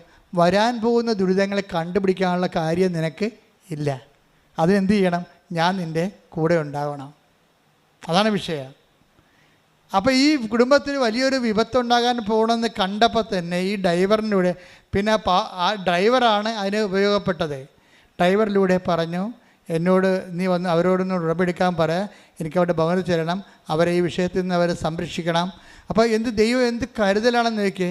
ഇതോടുകൂടി ഈ ഡോക്ടറിൻ്റെ അതായത് 3 ഞരമ്പുകളാണ് ഡാമേജ് ആയിരിക്കുന്നത്. പൈസണ്ടേ ഹൃദയത്തിൻ്റെ 3 ഞരമ്പുകൾ ഡാമേജായി. ഇത് അറ്റാക്ക് കഴിഞ്ഞ് കൊണ്ടുപോയി ഓപ്പറേഷൻ വേണമെന്ന് പറയുമ്പോൾ ആരും ഓപ്പറേഷൻ ചെയ്യാൻ തയ്യാറല്ല. ആരും. എന്താ കാര്യം? ഓപ്പറേഷൻ ചെയ്താൽ വേറെ ഞരമ്പ് 3 അവിടെ വെച്ച് കൊടുക്കാൻ ഈ ശരീരം ഈ ഏജിൽ താങ്ങത്തില്ല. ഈ ഏജിൽ താങ്ങത്തില്ല. അപ്പോൾ ഡോക്ടറായത് കാരണം അദ്ദേഹത്തിനും അതറിയാം. മകനും ഡോക്ടറാണ്. അപ്പോൾ അവർ പറഞ്ഞ് എനിക്ക് മരുന്ന് കിട്ടിയാൽ മതി, ഞാൻ മരുന്ന് കഴിച്ച് ഇനി കുറച്ച് നാൾ ഓപ്പറേഷനൊന്നും ഇല്ലാതെ മരുന്ന് കഴിച്ച് ദൈവം ആയുസ് തന്നത്തിനേക്കാളും ജീവിച്ചോളാം എന്ന് പറഞ്ഞ്. 78 വയസ്സുണ്ട്. അതാണ് പ്രശ്നം. 78 വയസ്സുവരെ ആരും ഹൃദയത്തിന് ഓപ്പറേഷൻ ചെയ്യത്തില്ലല്ലോ. അപ്പോൾ അതുകൊണ്ട് എനിക്ക് ഓപ്പറേഷൻ, ഡോക്ടർ തന്നെ പറഞ്ഞു എനിക്ക് ഓപ്പറേഷൻ വേണ്ട, എനിക്ക് മരുന്ന് മതി എന്ന് പറഞ്ഞ് പക്ഷേ പിന്നീട് ഈ മാതാവിൻ്റെ ഒരു ചൈതന്യം കുടുംബത്തിൽ വന്നപ്പോൾ ആ റിസ്ക് എടുക്കാൻ പറ്റിയ ഡോക്ടർമാർ അവർക്ക് കിട്ടി. ഈ ഓപ്പറേഷന് വേണ്ടി റിസ്ക് എടുക്കാൻ പറ്റിയ ഡോക്ടർമാരെ കിട്ടി. ഈ 78 വയസ്സുള്ള ആളിൻ്റെ ഹൃദയം തുറന്ന് ശസ്ത്രക്രിയ നടത്തി. പക്ഷേ ശസ്ത്രക്രിയ നടത്തിയിട്ട് ഇവരെ 2 ദിവസം കഴിഞ്ഞപ്പോൾ ICU വാർഡിൽ നിന്ന് വാർഡിലേക്ക് കൊണ്ടുവന്ന് മുറിയിലോട്ട് കൊണ്ടുവരുമ്പോഴും ആ മറ്റേ അപ്പാരറ്റസ് എല്ലാം മെഷീൻസ് ഉണ്ടല്ലോ, അതായത് നമ്മുടെ പൾസ് റേറ്റ്, ഹാർട്ട് സൈസൊക്കെ നോക്കുന്ന പ്രഷർ റേറ്റ്, എല്ലാ മെഷീൻസും കടുപ്പിച്ചപ്പോൾ എല്ലാം നോർമലായിട്ട് പോകുന്നുണ്ട്. അപ്പോൾ ഡോക്ടർമാർ വന്നിട്ട് കൂടി ആലോചിച്ചിട്ട് പറഞ്ഞു, ഇപ്പോൾ നമുക്ക് നോർമലാണല്ലോ, ഇനി മെഷീൻസ് എല്ലാം ഊരാവെന്ന് പറഞ്ഞ് രോഗി സുഖമായി കിടന്ന് ഉറങ്ങട്ടെ എന്ന് പറഞ്ഞു. അപ്പോൾ ഈ ഡോക്ടറിൻ്റെ ലേഡി ഡോക്ടർ അവരും പറഞ്ഞു, അവരും ഉറങ്ങിയിട്ട് ദിവസങ്ങളായി. അപ്പോൾ അവർ രണ്ടുപേരും കൂടി ഇതൊക്കെ ഊരി മാറ്റിയിട്ട്, മെഷീനൊക്കെ ഊരി മാറ്റിയിട്ട്, കണക്ഷനൊക്കെ ഊരി മാറ്റിയിട്ട് ഉറങ്ങി എഴുന്നേറ്റ് രാവിലെ നേഴ്സ് വന്ന് നോക്കിയപ്പോൾ പെട്ടെന്ന് അലറിപ്പോയി. എന്താ കാര്യം? ഇതെല്ലാം ഹാർട്ട് റേറ്റ് കൂട്ടി അത് 126 അത് മരിക്കണ സമയത്തേക്ക് മാറി. അപ്പോൾ അടുത്ത സെക്കൻഡ് മരിക്കും. ഡോക്ടർമാരെല്ലാം വിളിച്ച് അലറിപ്പാഞ്ഞ് ഇവിടെ വന്ന്, പക്ഷേ എന്ത് ചെയ്യണമെന്ന് അറിയാൻ പാടില്ല. മെഷീൻസ് എല്ലാം കടുപ്പിച്ചപ്പോഴും ഇങ്ങനെ 126 നിൽക്കുകയാണ്. നമുക്കറിയാമല്ലോ, കോവിഡ് കാലത്ത് നമുക്കറിയാം 92, 98 എന്ന് പറയുമ്പോൾ തന്നെ ഓക്സിജൻ സാച്ചുറേഷൻ തുടങ്ങും. ഇപ്പം 126 നിൽക്കുക ഹാർട്ട് റേറ്റ്. ഇപ്പം എല്ലാം തീർന്നു, ആൾ പോയെന്ന് വിചാരിച്ചു. അപ്പോഴുടനെ ഈ ലേഡി ഡോക്ടർ മകൻ ഡോക്ടറോട് പറഞ്ഞ്, നീ വേഗം ആ ഓൺലൈൻ ഉടമ്പടി എനിക്ക് കണക്ട് ചെയ്യാൻ പറഞ്ഞു. ഓൺലൈൻ ഉടമ്പടി അമ്മയോട് പെട്ടെന്ന് എനിക്ക് ഈ വിഷയം പറയണം, എനിക്ക് ഓൺലൈൻ ഉടമ്പടി കണക്ട് ചെയ്യാൻ പറഞ്ഞു. ഉടനെ ഈ മകൻ എഴുതിയിട്ട് ഓൺലൈൻ ഉടമ്പടി കണക്ട് ചെയ്ത്, എന്നിട്ട് എൻ്റെ ഭർത്താവിൻ്റെ ജീവൻ എന്ന് അടിച്ചതിൻ്റെ അകത്ത് എൻ്റെ ഭർത്താവിൻ്റെ ജീവൻ എന്നടിച്ച് സെൻഡ് ചെയ്ത് നോക്കിയപ്പോഴുണ്ട് 92. ആ സെക്കൻഡ് നോക്കി അതിൻ്റെ പൊക്കമുണ്ടല്ലോ, 92 സെക്കൻഡാണ്. അപ്പോൾ എന്നെ ഒത്തിരി പേര് തിരുത്തിയിട്ടുണ്ട് പണ്ട്. ഉടമ്പടി ഉടനടി പരിഹാരം എന്ന് പറയരുത്, അതൊരു ബിസിനസ് ട്രിക്കായിട്ട് തോന്നത്തുള്ളൂ. അത് ഞാൻ പറഞ്ഞ് ബിസിനസ്സായിട്ട് ചിന്തിക്കുന്നവർക്ക് അങ്ങനെ തോന്നും. പക്ഷേ ഇത് വെളിപാടാണ്. എനിക്ക് ആദ്യം തന്നത് ഉടമ്പടി ഉടനടി പരിഹാരം എന്നാണ്. കാര്യം നമ്മളുടെ പത്രത്തിൻ്റെ ആദ്യ പേജിലുള്ളതെല്ലാം ഉടനടി പരിഹാരമുള്ള സംഭവങ്ങളാണ് ഉള്ളത്. ഇനി ഇത് ഈ ശാന്ത ജോർജ് അടുത്ത സെക്ഷൻ പറയണം. ഇപ്പോൾ ആ ഡോക്ടർ ആരോഗ്യത്തോടെ വന്നാണ്, ഡോക്ടർ തന്നെയാണ് ആ സാക്ഷിയുടെ പറഞ്ഞിരിക്കുന്നത്, ഡോക്ടർ ജോർജ്. പക്ഷേ അതല്ല, അതിനുശേഷം അവരുടെ ജീവിതത്തിൽ വീണ്ടും ഒരു സംഭവം ഉണ്ടായി. ഈ വരാനിരിക്കുന്ന കാര്യങ്ങൾ എന്ന് പറഞ്ഞില്ലേ, അമ്മ വരാനിരിക്കുന്ന കാര്യങ്ങൾ അവൻ നിന്നോട് പറയും എന്ന് പറഞ്ഞാൽ, നമ്മുടെ മുമ്പിൽ പരിശുദ്ധാത്മാവിൻ്റെ കൂടെ അത് ആക്ടിവേറ്റ് ചെയ്യാൻ വേണ്ടി നമ്മൾക്ക് മാധ്യസ്ഥം വഹിക്കാൻ വേണ്ടി ഉറപ്പുള്ള സാക്ഷിയായിട്ട് വരുന്നത് അമ്മയാണ്. അതുകൊണ്ട് തന്നെ നടപടിക്രമങ്ങൾ സ്പീഡാണ്, ഭയങ്കര സ്പീഡാണ്. കാര്യം വാഗ്ദാനത്തിലുള്ളതാണ്. എന്താണ് വാഗ്ദാനം? Take the word of God. പ്രഭാഷകൻ 36:8. പ്രഭാഷകൻ 36:8. വാഗ്ദാനം അനുസ്മരിച്ച് അങ്ങ് കാലത്തെ ത്വരിപ്പിക്കണമേ. അങ്ങയുടെ കരുത്തേറിയ പ്രവർത്തനങ്ങളെ ജനം പ്രകീർത്തിക്കട്ടെ. ഇപ്പോൾ വാഗ്ദാനമാണ് കാലത്തെ ടൈം ഷോർട്ട് ചെയ്യുക എന്നുള്ളത്. ഓൺലൈൻ ഉടമ്പടി എടുത്ത് സ്വിച്ച് ഓൺ ചെയ്ത് കഴിഞ്ഞപ്പോൾ തന്നെ ആ സെക്കൻഡിൽ തന്നെ അവിടെ 126 ഹാർട്ട് റേറ്റ് നോർമലിലേക്ക് വരും. അത് വാഗ്ദാനം അനുസരിച്ചുകൊണ്ട് അങ്ങ് കാലത്തെ ത്വരിപ്പിക്കണമേ, ടൈം ഷോർട്ട് ചെയ്യണമേ എന്നാണ്. അല്ല പിറ്റേ ദിവസമല്ല നോർമലാകണത്, പിറ്റേ ദിവസമല്ല, ആ സെക്കൻഡിൽ തന്നെയാണ്. ശ്രദ്ധിക്കട്ടെ. ഹല്ലേലൂയ, ഹല്ലേലൂയ, ഹല്ലേലൂയ, ഹല്ലേലൂയ. യേശുവേ നന്ദി, യേശുവേ ആരാധന. ഹല്ലേലൂയ, ഹല്ലേലൂയ, മഹത്വം, ആരാധന, നന്ദി, പിതാവേ മഹത്വം. ഇപ്പോഴും നമുക്കെതിരെ ഒത്തിരിയേറെ ആക്ഷേപങ്ങളുണ്ട്. കാര്യം എന്താ, പല ആൾക്കാർക്കും ഭാരമാണ്. കാര്യം കൃപാസനത്തിൽ ഇത്രയും അത്ഭുതങ്ങൾ അമ്മ ചെയ്യുമ്പോൾ അതിൻ്റെ അടയാളം കിട്ടിക്കൊണ്ട് ജനം കഴിഞ്ഞ ദിവസങ്ങളിൽ ജോസഫ് ദാസൻ എന്ന് പറഞ്ഞൊരു സഹോദരൻ, ഒരു ആധ്യാത്മികമായ ശുശ്രൂഷകനാണ്. അദ്ദേഹം ഈ റാലി കഴിഞ്ഞപ്പോൾ ഒരു പോസ്റ്റ് ഇട്ടുണ്ട് FFDയിൽ. അതൊരു പോസ്റ്റ് ഞാൻ വായിച്ചപ്പോൾ ഞാൻ ഓർത്ത് എനിക്ക് ഭയങ്കര സന്തോഷം തോന്നി. അദ്ദേഹം പറഞ്ഞത് 3 ലക്ഷക്കണക്കിന് മനുഷ്യർ കടപ്പുറത്ത് നിൽക്കുന്ന ഞാൻ ആ മനുഷ്യരെ ഇങ്ങനെ വിലയിരുത്താൻ ആഗ്രഹിക്കുന്നു. എന്താണ്? അതൊരു ജനക്കൂട്ടമല്ല, മറിച്ച് ദൈവവുമായിട്ട് ഉടമ്പടി എടുത്തവരെ, വിശുദ്ധരായിട്ടുള്ള മനുഷ്യരെ, അതുപോലെ തന്നെ കത്തോലിക്കരാണെങ്കിൽ 2 ആഴ്ചയ്ക്ക് ഒരിക്കൽ കുമ്പസാരിച്ചവരെ, നല്ല കൗതാശികമായ ജീവിതം അനുഷ്ഠിക്കുന്നവരെ, കത്തോലിക്കരല്ലാത്തവരാണെങ്കിൽ അക്രൈസ്തവരാണെങ്കിൽ പോലും വിശുദ്ധമായ ജീവിതം നയിക്കുന്ന വലിയൊരു സമൂഹത്തെയാണ് കടപ്പുറത്ത് കണ്ടതെന്ന്. അത് സാധാരണ ജനക്കൂട്ടമല്ല, ദൈവത്തിൻ്റെ ജനമാണെന്ന്. ശ്രദ്ധിക്കട്ടെ. ഹല്ലേലൂയ, ഹല്ലേലൂയ, ഹല്ലേലൂയ, ഹല്ലേലൂയ, ആരാധന.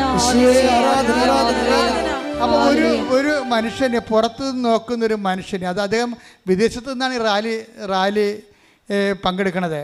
ഇപ്പം അവരുടെ അസസ്മെൻ്റ് കണ്ടില്ലേ? ഇവിടുത്തെ വിശുദ്ധരായ അവൈദികരായിട്ട് അൽമേരുടെ പോലും നിലപാട് ഇതാണെങ്കിലും ചില അച്ഛന്മാർക്ക് ഇപ്പോഴും കുത്തിത്തിരിപ്പുണ്ട്. ഇത് കച്ചവടമാണ്, പത്രം കൊടുത്തു വിടുന്നു, പത്രം വിതരണം ചെയ്യുന്നു, ഇത് പണമുണ്ടാക്കുന്ന ഏർപ്പാടാണ്. What we have doing? നിങ്ങൾക്കറിയാമല്ലോ, 12 ലക്ഷത്തോളം രൂപ ഈ റാലിക്ക് നമുക്ക് ചിലവാണ്. ഞാൻ നിങ്ങളുടെ കാശ് ചോദിച്ചാൽ ഒരു പൈസ ചോദിച്ചില്ല. എന്തെങ്കിലും കാലത്ത് ഞാൻ നിങ്ങളോട് ചോദിച്ചിട്ടുണ്ടോ? ഇല്ല. ഒരു പിരിവ് ഇതിൻ്റെ പേര് നടന്നോ? ഇല്ല. 1.5 ലക്ഷം ബണ്ണ് നമ്മൾ തന്നെ കൊടുത്തു, 30,000-ഓളം വെള്ളക്കുപ്പികൾ നമ്മൾ തന്നെ കൊടുത്തു. അപ്പോൾ ഇപ്പോഴത്തെ ഈ 1.5 ലക്ഷം പേർക്ക് നമ്മൾ കാപ്പി തിളപ്പിച്ച് കൊടുത്തു. 1.5 ലക്ഷം പേർക്കോ? ജനങ്ങൾ കൊടുത്തത് വേറെ, ലക്ഷക്കണക്കിന് ആഹാര സാധനം വെള്ളവും പുറമേ കിട്ടി, വഴിയിൽ നിന്ന് കിട്ടി. പക്ഷെ നമ്മൾ അച്ഛൻ വിളിച്ചതുകൊണ്ട്, നമ്മുടെ കൃപാസനം വിളിച്ചതുകൊണ്ട്, മാതാവിൻ്റെ പേരിൽ നിങ്ങൾ വന്നത്. അപ്പം ഞങ്ങൾക്ക് നിങ്ങളെ സന്ധിക്കാനുള്ള ബാധ്യതയുണ്ട്. അതുകൊണ്ട് പന്തലൊക്കെ ഇട്ട് 20 പന്തലിട്ട് അലക്സനച്ഛനും അപ്പു അച്ഛനും അതുപോലെ തന്നെ സണ്ണി ബ്രദറ്, അതുപോലെ തന്നെ ഇവിടെ ഉണ്ടായിരുന്ന എഡ്വേർഡ് ബ്രദർ, പിന്നെ നമ്മുടെ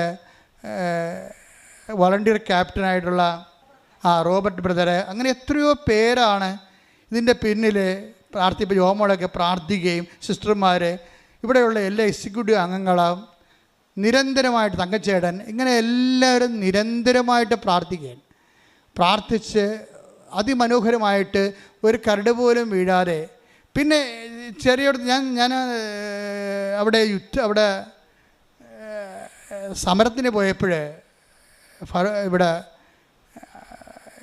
മുനമ്പത്ത് ഞാൻ സമരത്തിന് പോയ ദിവസം അവിടെ ഉള്ളവർ, സമരപ്പാട്ടിൽ നിന്നവർ എന്നോട് പറഞ്ഞു, വെച്ചാൽ അർത്തിങ്കെ പള്ളി വന്നപ്പോൾ ഇത്തിരി ഭയങ്കര ഗുഡൂസ് വഴിയിൽ വന്നു, അപ്പോൾ എനിക്കിത്തിരി ബുദ്ധിമുട്ട് തോന്നിയെന്ന് പറഞ്ഞു. അപ്പോൾ ഞങ്ങൾ ഉടനെ അവരോട് പറഞ്ഞു, അടുത്ത കൊല്ലം നമുക്ക് വിശാലമായ കടപ്പുറത്തുകൂടി തന്നെ പോകാം, ഒരു പ്രശ്നവുമില്ല, ഒരു ഗുഡൂസിലും കയറത്തില്ല, നല്ല ഓക്സിജൻ കിട്ടി നല്ല ഭംഗിയായിട്ട് പോകാം. കാര്യം അത് ഒരു മിസ്റ്റേക്കല്ല, നമ്മൾ തണൽ നോക്കി ആൾക്കാർക്ക് തണുപ്പ് നോക്കി പോയതാണ് വെയിലിൽ നിന്ന്. അപ്പോൾ ഇത്തിരി ഗുഡൂസായിപ്പോയി. ഒരു മിസ്റ്റേക്കല്ല, ഒരു കുഴപ്പമില്ലാതെ മാതാവ് നമ്മളെ കൊണ്ടുപോകുന്നു. എല്ലാവരും എന്തോ ആസ്ട്രേലിയയിലൊക്കെ 12 പേരാ ഇന്നലെ വന്ന് സാക്ഷ്യം പറഞ്ഞവരെ, അവർ ഇത് ഫ്ലൈറ്റ് എടുത്ത് വന്നിരിക്കണത്. അപ്പോൾ ലോകം മുഴുവനുള്ള ആൾക്കാർ ഈ ദിവസം എല്ലാ കൊല്ലവും നിങ്ങൾ ഓർത്തേക്കണം, ഒക്ടോബർ മാസം അവസാനത്തെ ശനിയാഴ്ചയാണ് ഡേറ്റ്. അപ്പോൾ ഫ്ലൈറ്റൊക്കെ ഉള്ളവരും ട്രെയിനുള്ളവരൊക്കെ നേരത്തെ ബുക്ക് ചെയ്തിട്ട് അവർക്ക് നിങ്ങൾക്ക് പൈസ കുറച്ച് കിട്ടും. അപ്പോൾ അതനുസരിച്ച് നിങ്ങളെ കാര്യം ഈ സംഭവം അച്ഛനില്ലെങ്കിലും, അച്ഛൻ ചത്തുപോയാലും, കർത്താവ് വിളിച്ചാലും ഇത് മാതാവിൻ്റെ ജോലി നടക്കും, ഒരു സംശയമില്ല കാര്യത്തിൽ. എന്ന് വെച്ച് കഴിഞ്ഞാൽ ഇത് ദൈവികമായൊരു പദ്ധതിയാണ്. ദൈവികമായ പദ്ധതിയാണ് നമ്മൾ എല്ലായിടത്തും കാണുന്നത്. അപ്പോൾ ദൈവിക പദ്ധതിക്കെതിരെ സഭയുടെ അകത്ത് നിന്ന് ഒരു പറ്റം വൈദികർ പല കാലങ്ങളിൽ എന്നെ ഈ ശുശ്രൂഷയെ ആക്രമിച്ചിട്ടുണ്ട്, ഇന്നും ആക്രമിക്കുന്നുണ്ട്. അവർ അധികാര സ്ഥാനങ്ങൾ കയ്യിലെടുത്തുകൊണ്ട് ഇതിനെങ്ങനെയാണ് ടോർപ്പേഡ് ചെയ്യേണ്ടതെന്ന് ആലോചിക്കുന്നുണ്ട്. അപ്പോൾ ഇങ്ങനെയുള്ള എല്ലാ കാര്യങ്ങളെക്കുറിച്ചും പ്രാർത്ഥനാ ജാഗ്രത. നിങ്ങൾ കൃപാസനത്തിന് വേണ്ടി പ്രാർത്ഥിക്കണം. നിങ്ങൾ പ്രാർത്ഥിക്കുക. ജോമാരെ ദൈവികമായ പദ്ധതി മനുഷ്യൻ്റെ ബുദ്ധിമോശമായ തീരുമാനത്താൽ അട്ടിമറിച്ചുകൊണ്ട് സാത്താനെ വലിയ ഒരു സമ്മാനമായി ഇത് മാറുന്നൊരവസ്ഥ ഉണ്ടാകാതിരിക്കാൻ വേണ്ടി പ്രത്യേകം ഇടിമുഴക്കം പോലെ സ്തുതിക്കട്ടെ.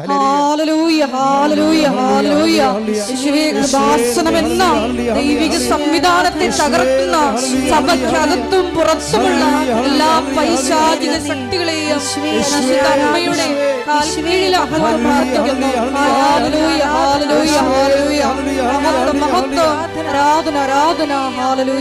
പരിശുദ്ധ പരമദിവ്യകാരുണ്യത്തിന് ആരാധനയും സ്തുതിയും പുകഴ്ചയും ഉണ്ടായിരിക്കട്ടെ. പരിശുദ്ധ പരമ ദിവ്യകാരുണ്യത്തിന് എന്നേരവും ആരാധനയും സ്തുതിയും പുകഴ്ചയും ഉണ്ടായിരിക്കട്ടെ. പരിശുദ്ധ പരമ ദിവ്യകാരുണ്യത്തിന് എന്നേരവും ആരാധനയും സ്തുതിയും പുകഴ്ചയും ഉണ്ടായിരിക്കട്ടെ. വരാൻ പോകുന്ന കാര്യങ്ങള് ഇപ്പൊ തന്നെ പെട്ടെന്ന് ഈ ഡോക്ടറിന്റെ മകന് ഒരു ദുർബുദ്ധി തോന്നി. പക്ഷേ ദുർബുദ്ധിയല്ല, ഈ ആലപ്പുഴയൊക്കെ വർക്ക് ചെയ്തപ്പോൾ അദ്ദേഹം ഡോക്ടർ ആ ജോലി കിട്ടിയതാണ്, ശരിക്കും ദൈവം കൊടുത്തതാണ്.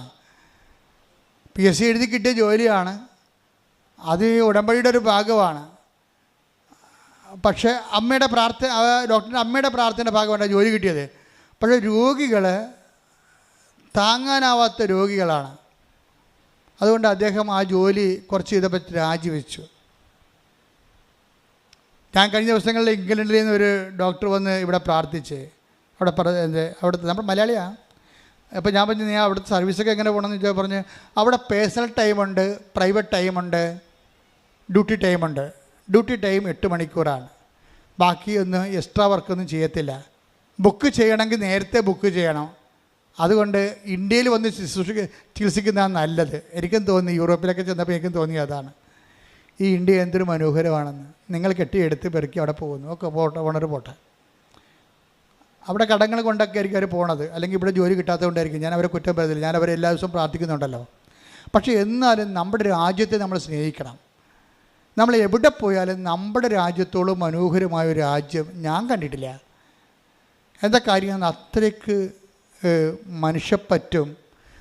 ഇപ്പം നമ്മളൊരു ഡോക്ടറിൻ്റെ കൂടെ പല ഇവിടെയൊക്കെ ഡോക്ടറാകണമെങ്കിലുണ്ടല്ലോ ഒരു ദൈവികമായ ചൈതന്യം വേണം. കാര്യം നല്ല ഇടിയാണ് പേഷ്യൻ്റ് വരുന്നത്. അപ്പോൾ അതുകൊണ്ട് തന്നെ ഡോക്ടർമാർ ശരിക്കും ഭയങ്കര ടയേർഡായി പോകും. അപ്പോൾ ഇവർക്ക് അത് താങ്ങാൻ പറ്റാൻ വരുമ്പോൾ അവരത് രാജിവെച്ച് പോകും. പക്ഷെ പിന്നെ ജോലി കിട്ടിയില്ല. പിന്നെ ജോലി കിട്ടാതിരിക്കാൻ വേണ്ടി അമ്മയോട് ഒന്ന് പറഞ്ഞു, അമ്മേ എനിക്ക് ആ രാജിവെച്ച ജോലി തിരിച്ച് മേടിച്ച് തരാൻ പറ്റുമോ എന്ന് ചോദിച്ചു. ആരോടാണ്? ഡോക്ടറിൻ്റെ അമ്മയോട് ചോദിക്കുകയാണ്. എന്താ കാര്യം? അമ്മയ്ക്ക് മാതാവുമായിട്ട് പിടിയുണ്ട്. അതാണല്ലോ ഒരു ഒന്നൊന്നര പിടിയാണ്. അതുകൊണ്ട് അപ്പനും കൂടി ഞാൻ രാജിവെച്ച് ഒഴിഞ്ഞ ജോലി 6 മാസം മുമ്പ് രാജിവെച്ചതാണ്. ഈ ജോലി തിരിച്ച് അപ്പം ചോദിച്ചു, എന്തും മണ്ടാൻ ഡോക്ടറായിട്ട് നീ ഇങ്ങനെയൊക്കെ സംസാരിക്കണം. അപ്പോൾ അതൊക്കെ എല്ലാം ക്യാൻസലായി പോയിട്ടില്ലേ? എന്നാലും വൈഫ് പറഞ്ഞ് ഒന്ന് വിളിച്ച് നോക്ക്, മാതാവ് നമ്മുടെ കൂടെ ഉണ്ടല്ലോ. അതാണ് വിഷയം. വിളിച്ച് നോക്കിയപ്പോൾ എന്താ വെച്ചാൽ ലാസ്റ്റ് ക്യാൻസൽ ടൈമാണ്. ഗവൺമെൻറ്റിലേക്ക്, അതായത് ഈ മെഡിക്കൽ ഡിപ്പാർട്ട്മെൻറ്റിൽ നിന്ന് പ്രൊസീജിയറെല്ലാം മാറ്റി കഴിഞ്ഞോ ഗവൺമെൻറ്റിലേക്ക് ക്യാൻസൽ ചെയ്യാൻ വേണ്ടി വിടാൻ പോകുന്നതിന് 5 മിനിറ്റ് മുമ്പാണ് ഈ ഡോക്ടർ വിളിക്കണത്. വിളിച്ചു കഴിഞ്ഞപ്പോൾ പറയും, എന്ത് ചതിയാണ് നിങ്ങൾ ചെയ്തത്, ഞാനിപ്പോൾ അത് വിടാൻ പോവുകയായിരുന്നു. ഒരു മെയിൽ കണ്ട് വിടാൻ പറഞ്ഞു, റീജോയിൻ ചെയ്യാൻ വേണ്ടി ആഗ്രഹിച്ചുകൊണ്ട് മെയിൽ വിടാൻ പറഞ്ഞു.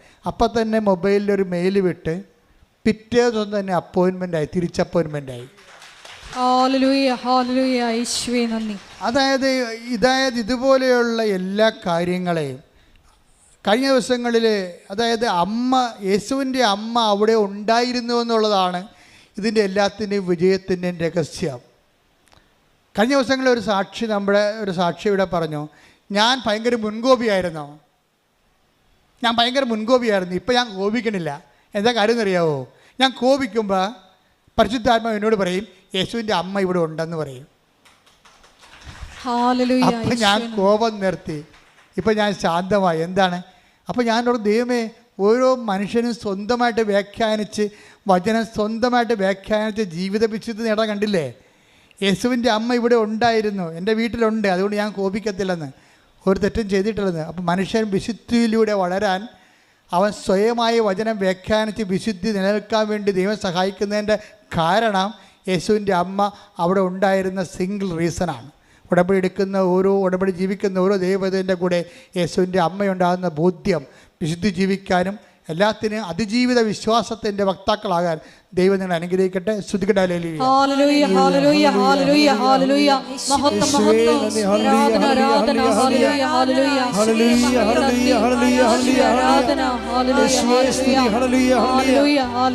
മുട്ട നിൽക്കുക.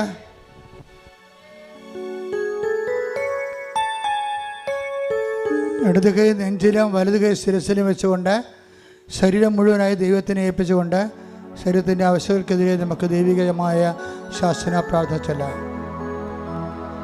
കർത്താവേ, നിന്റെ ഉന്നതമായ നാമത്തിന് സ്വസ്ഥം ചെയ്യുന്ന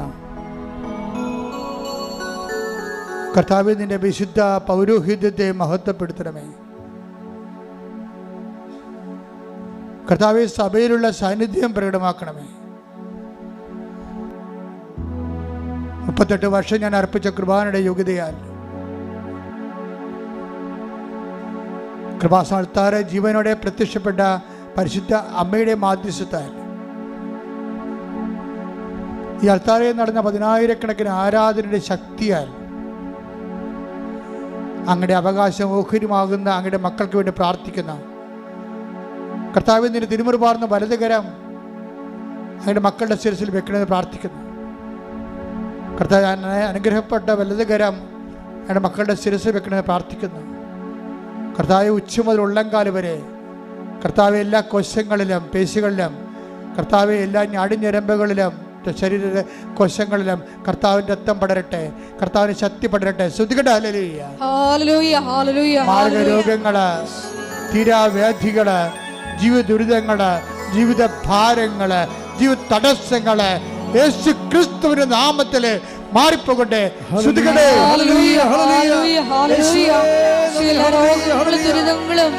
മാറിക്കൊണ്ട് അങ്ങയുടെ നാമത്തെ ആരാധനയിലൂടെ വീണ്ടും വീണ്ടും മഹത്വപ്പെടുത്തണമേ. വ്യക്തിപരമായ ആവശ്യങ്ങൾക്ക് വേണ്ടി മൗനമായി കൃപാസ്ഥാനത്താറെ ജീവനോടെ പ്രത്യക്ഷപ്പെട്ട ഈ അൾത്താറയിലും ആരാധനയിലും ഉടമ്പടിയിലും നിങ്ങളോട് ആയിരിക്കുന്ന യേശുവിൻ്റെ അമ്മ അവിടെ ഉണ്ടായിരുന്നു, അവരോട് കൂടെ ഉണ്ടായിരുന്നു എന്നുള്ള വലിയ ബോധ്യത്തിലെ മധ്യസ്ഥം വഹിക്കട്ടെ.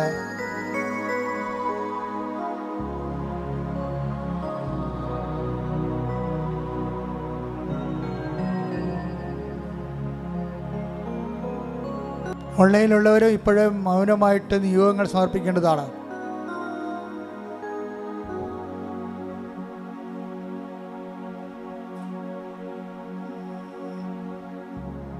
നമിച്ച് സമാപനാശീർവാദം മേടിക്കുക. ദൈവമാതാവിൻ്റെ മധ്യസ്ഥയിൽ ദിവ്യകാരുണ്യ സന്നിധിയിൽ സമർപ്പിച്ച് നമുക്ക് മൗനമായിട്ട് പ്രാർത്ഥിക്കാം. രൂപരഹിതമായ ജീവിത സാഹചര്യങ്ങളിലെല്ലാം ഈശോയെ, നിന്റെ ആത്മാവ് പ്രവർത്തിച്ച് പച്ചവെള്ളത്തെ വീഞ്ഞാക്കിയതുപോലെ ഞങ്ങളുടെ ജീവിത സാഹചര്യങ്ങളെയും രൂപാന്തരപ്പെടുത്തണമേ എന്ന് ഞങ്ങൾ പ്രാർത്ഥിക്കുന്നു.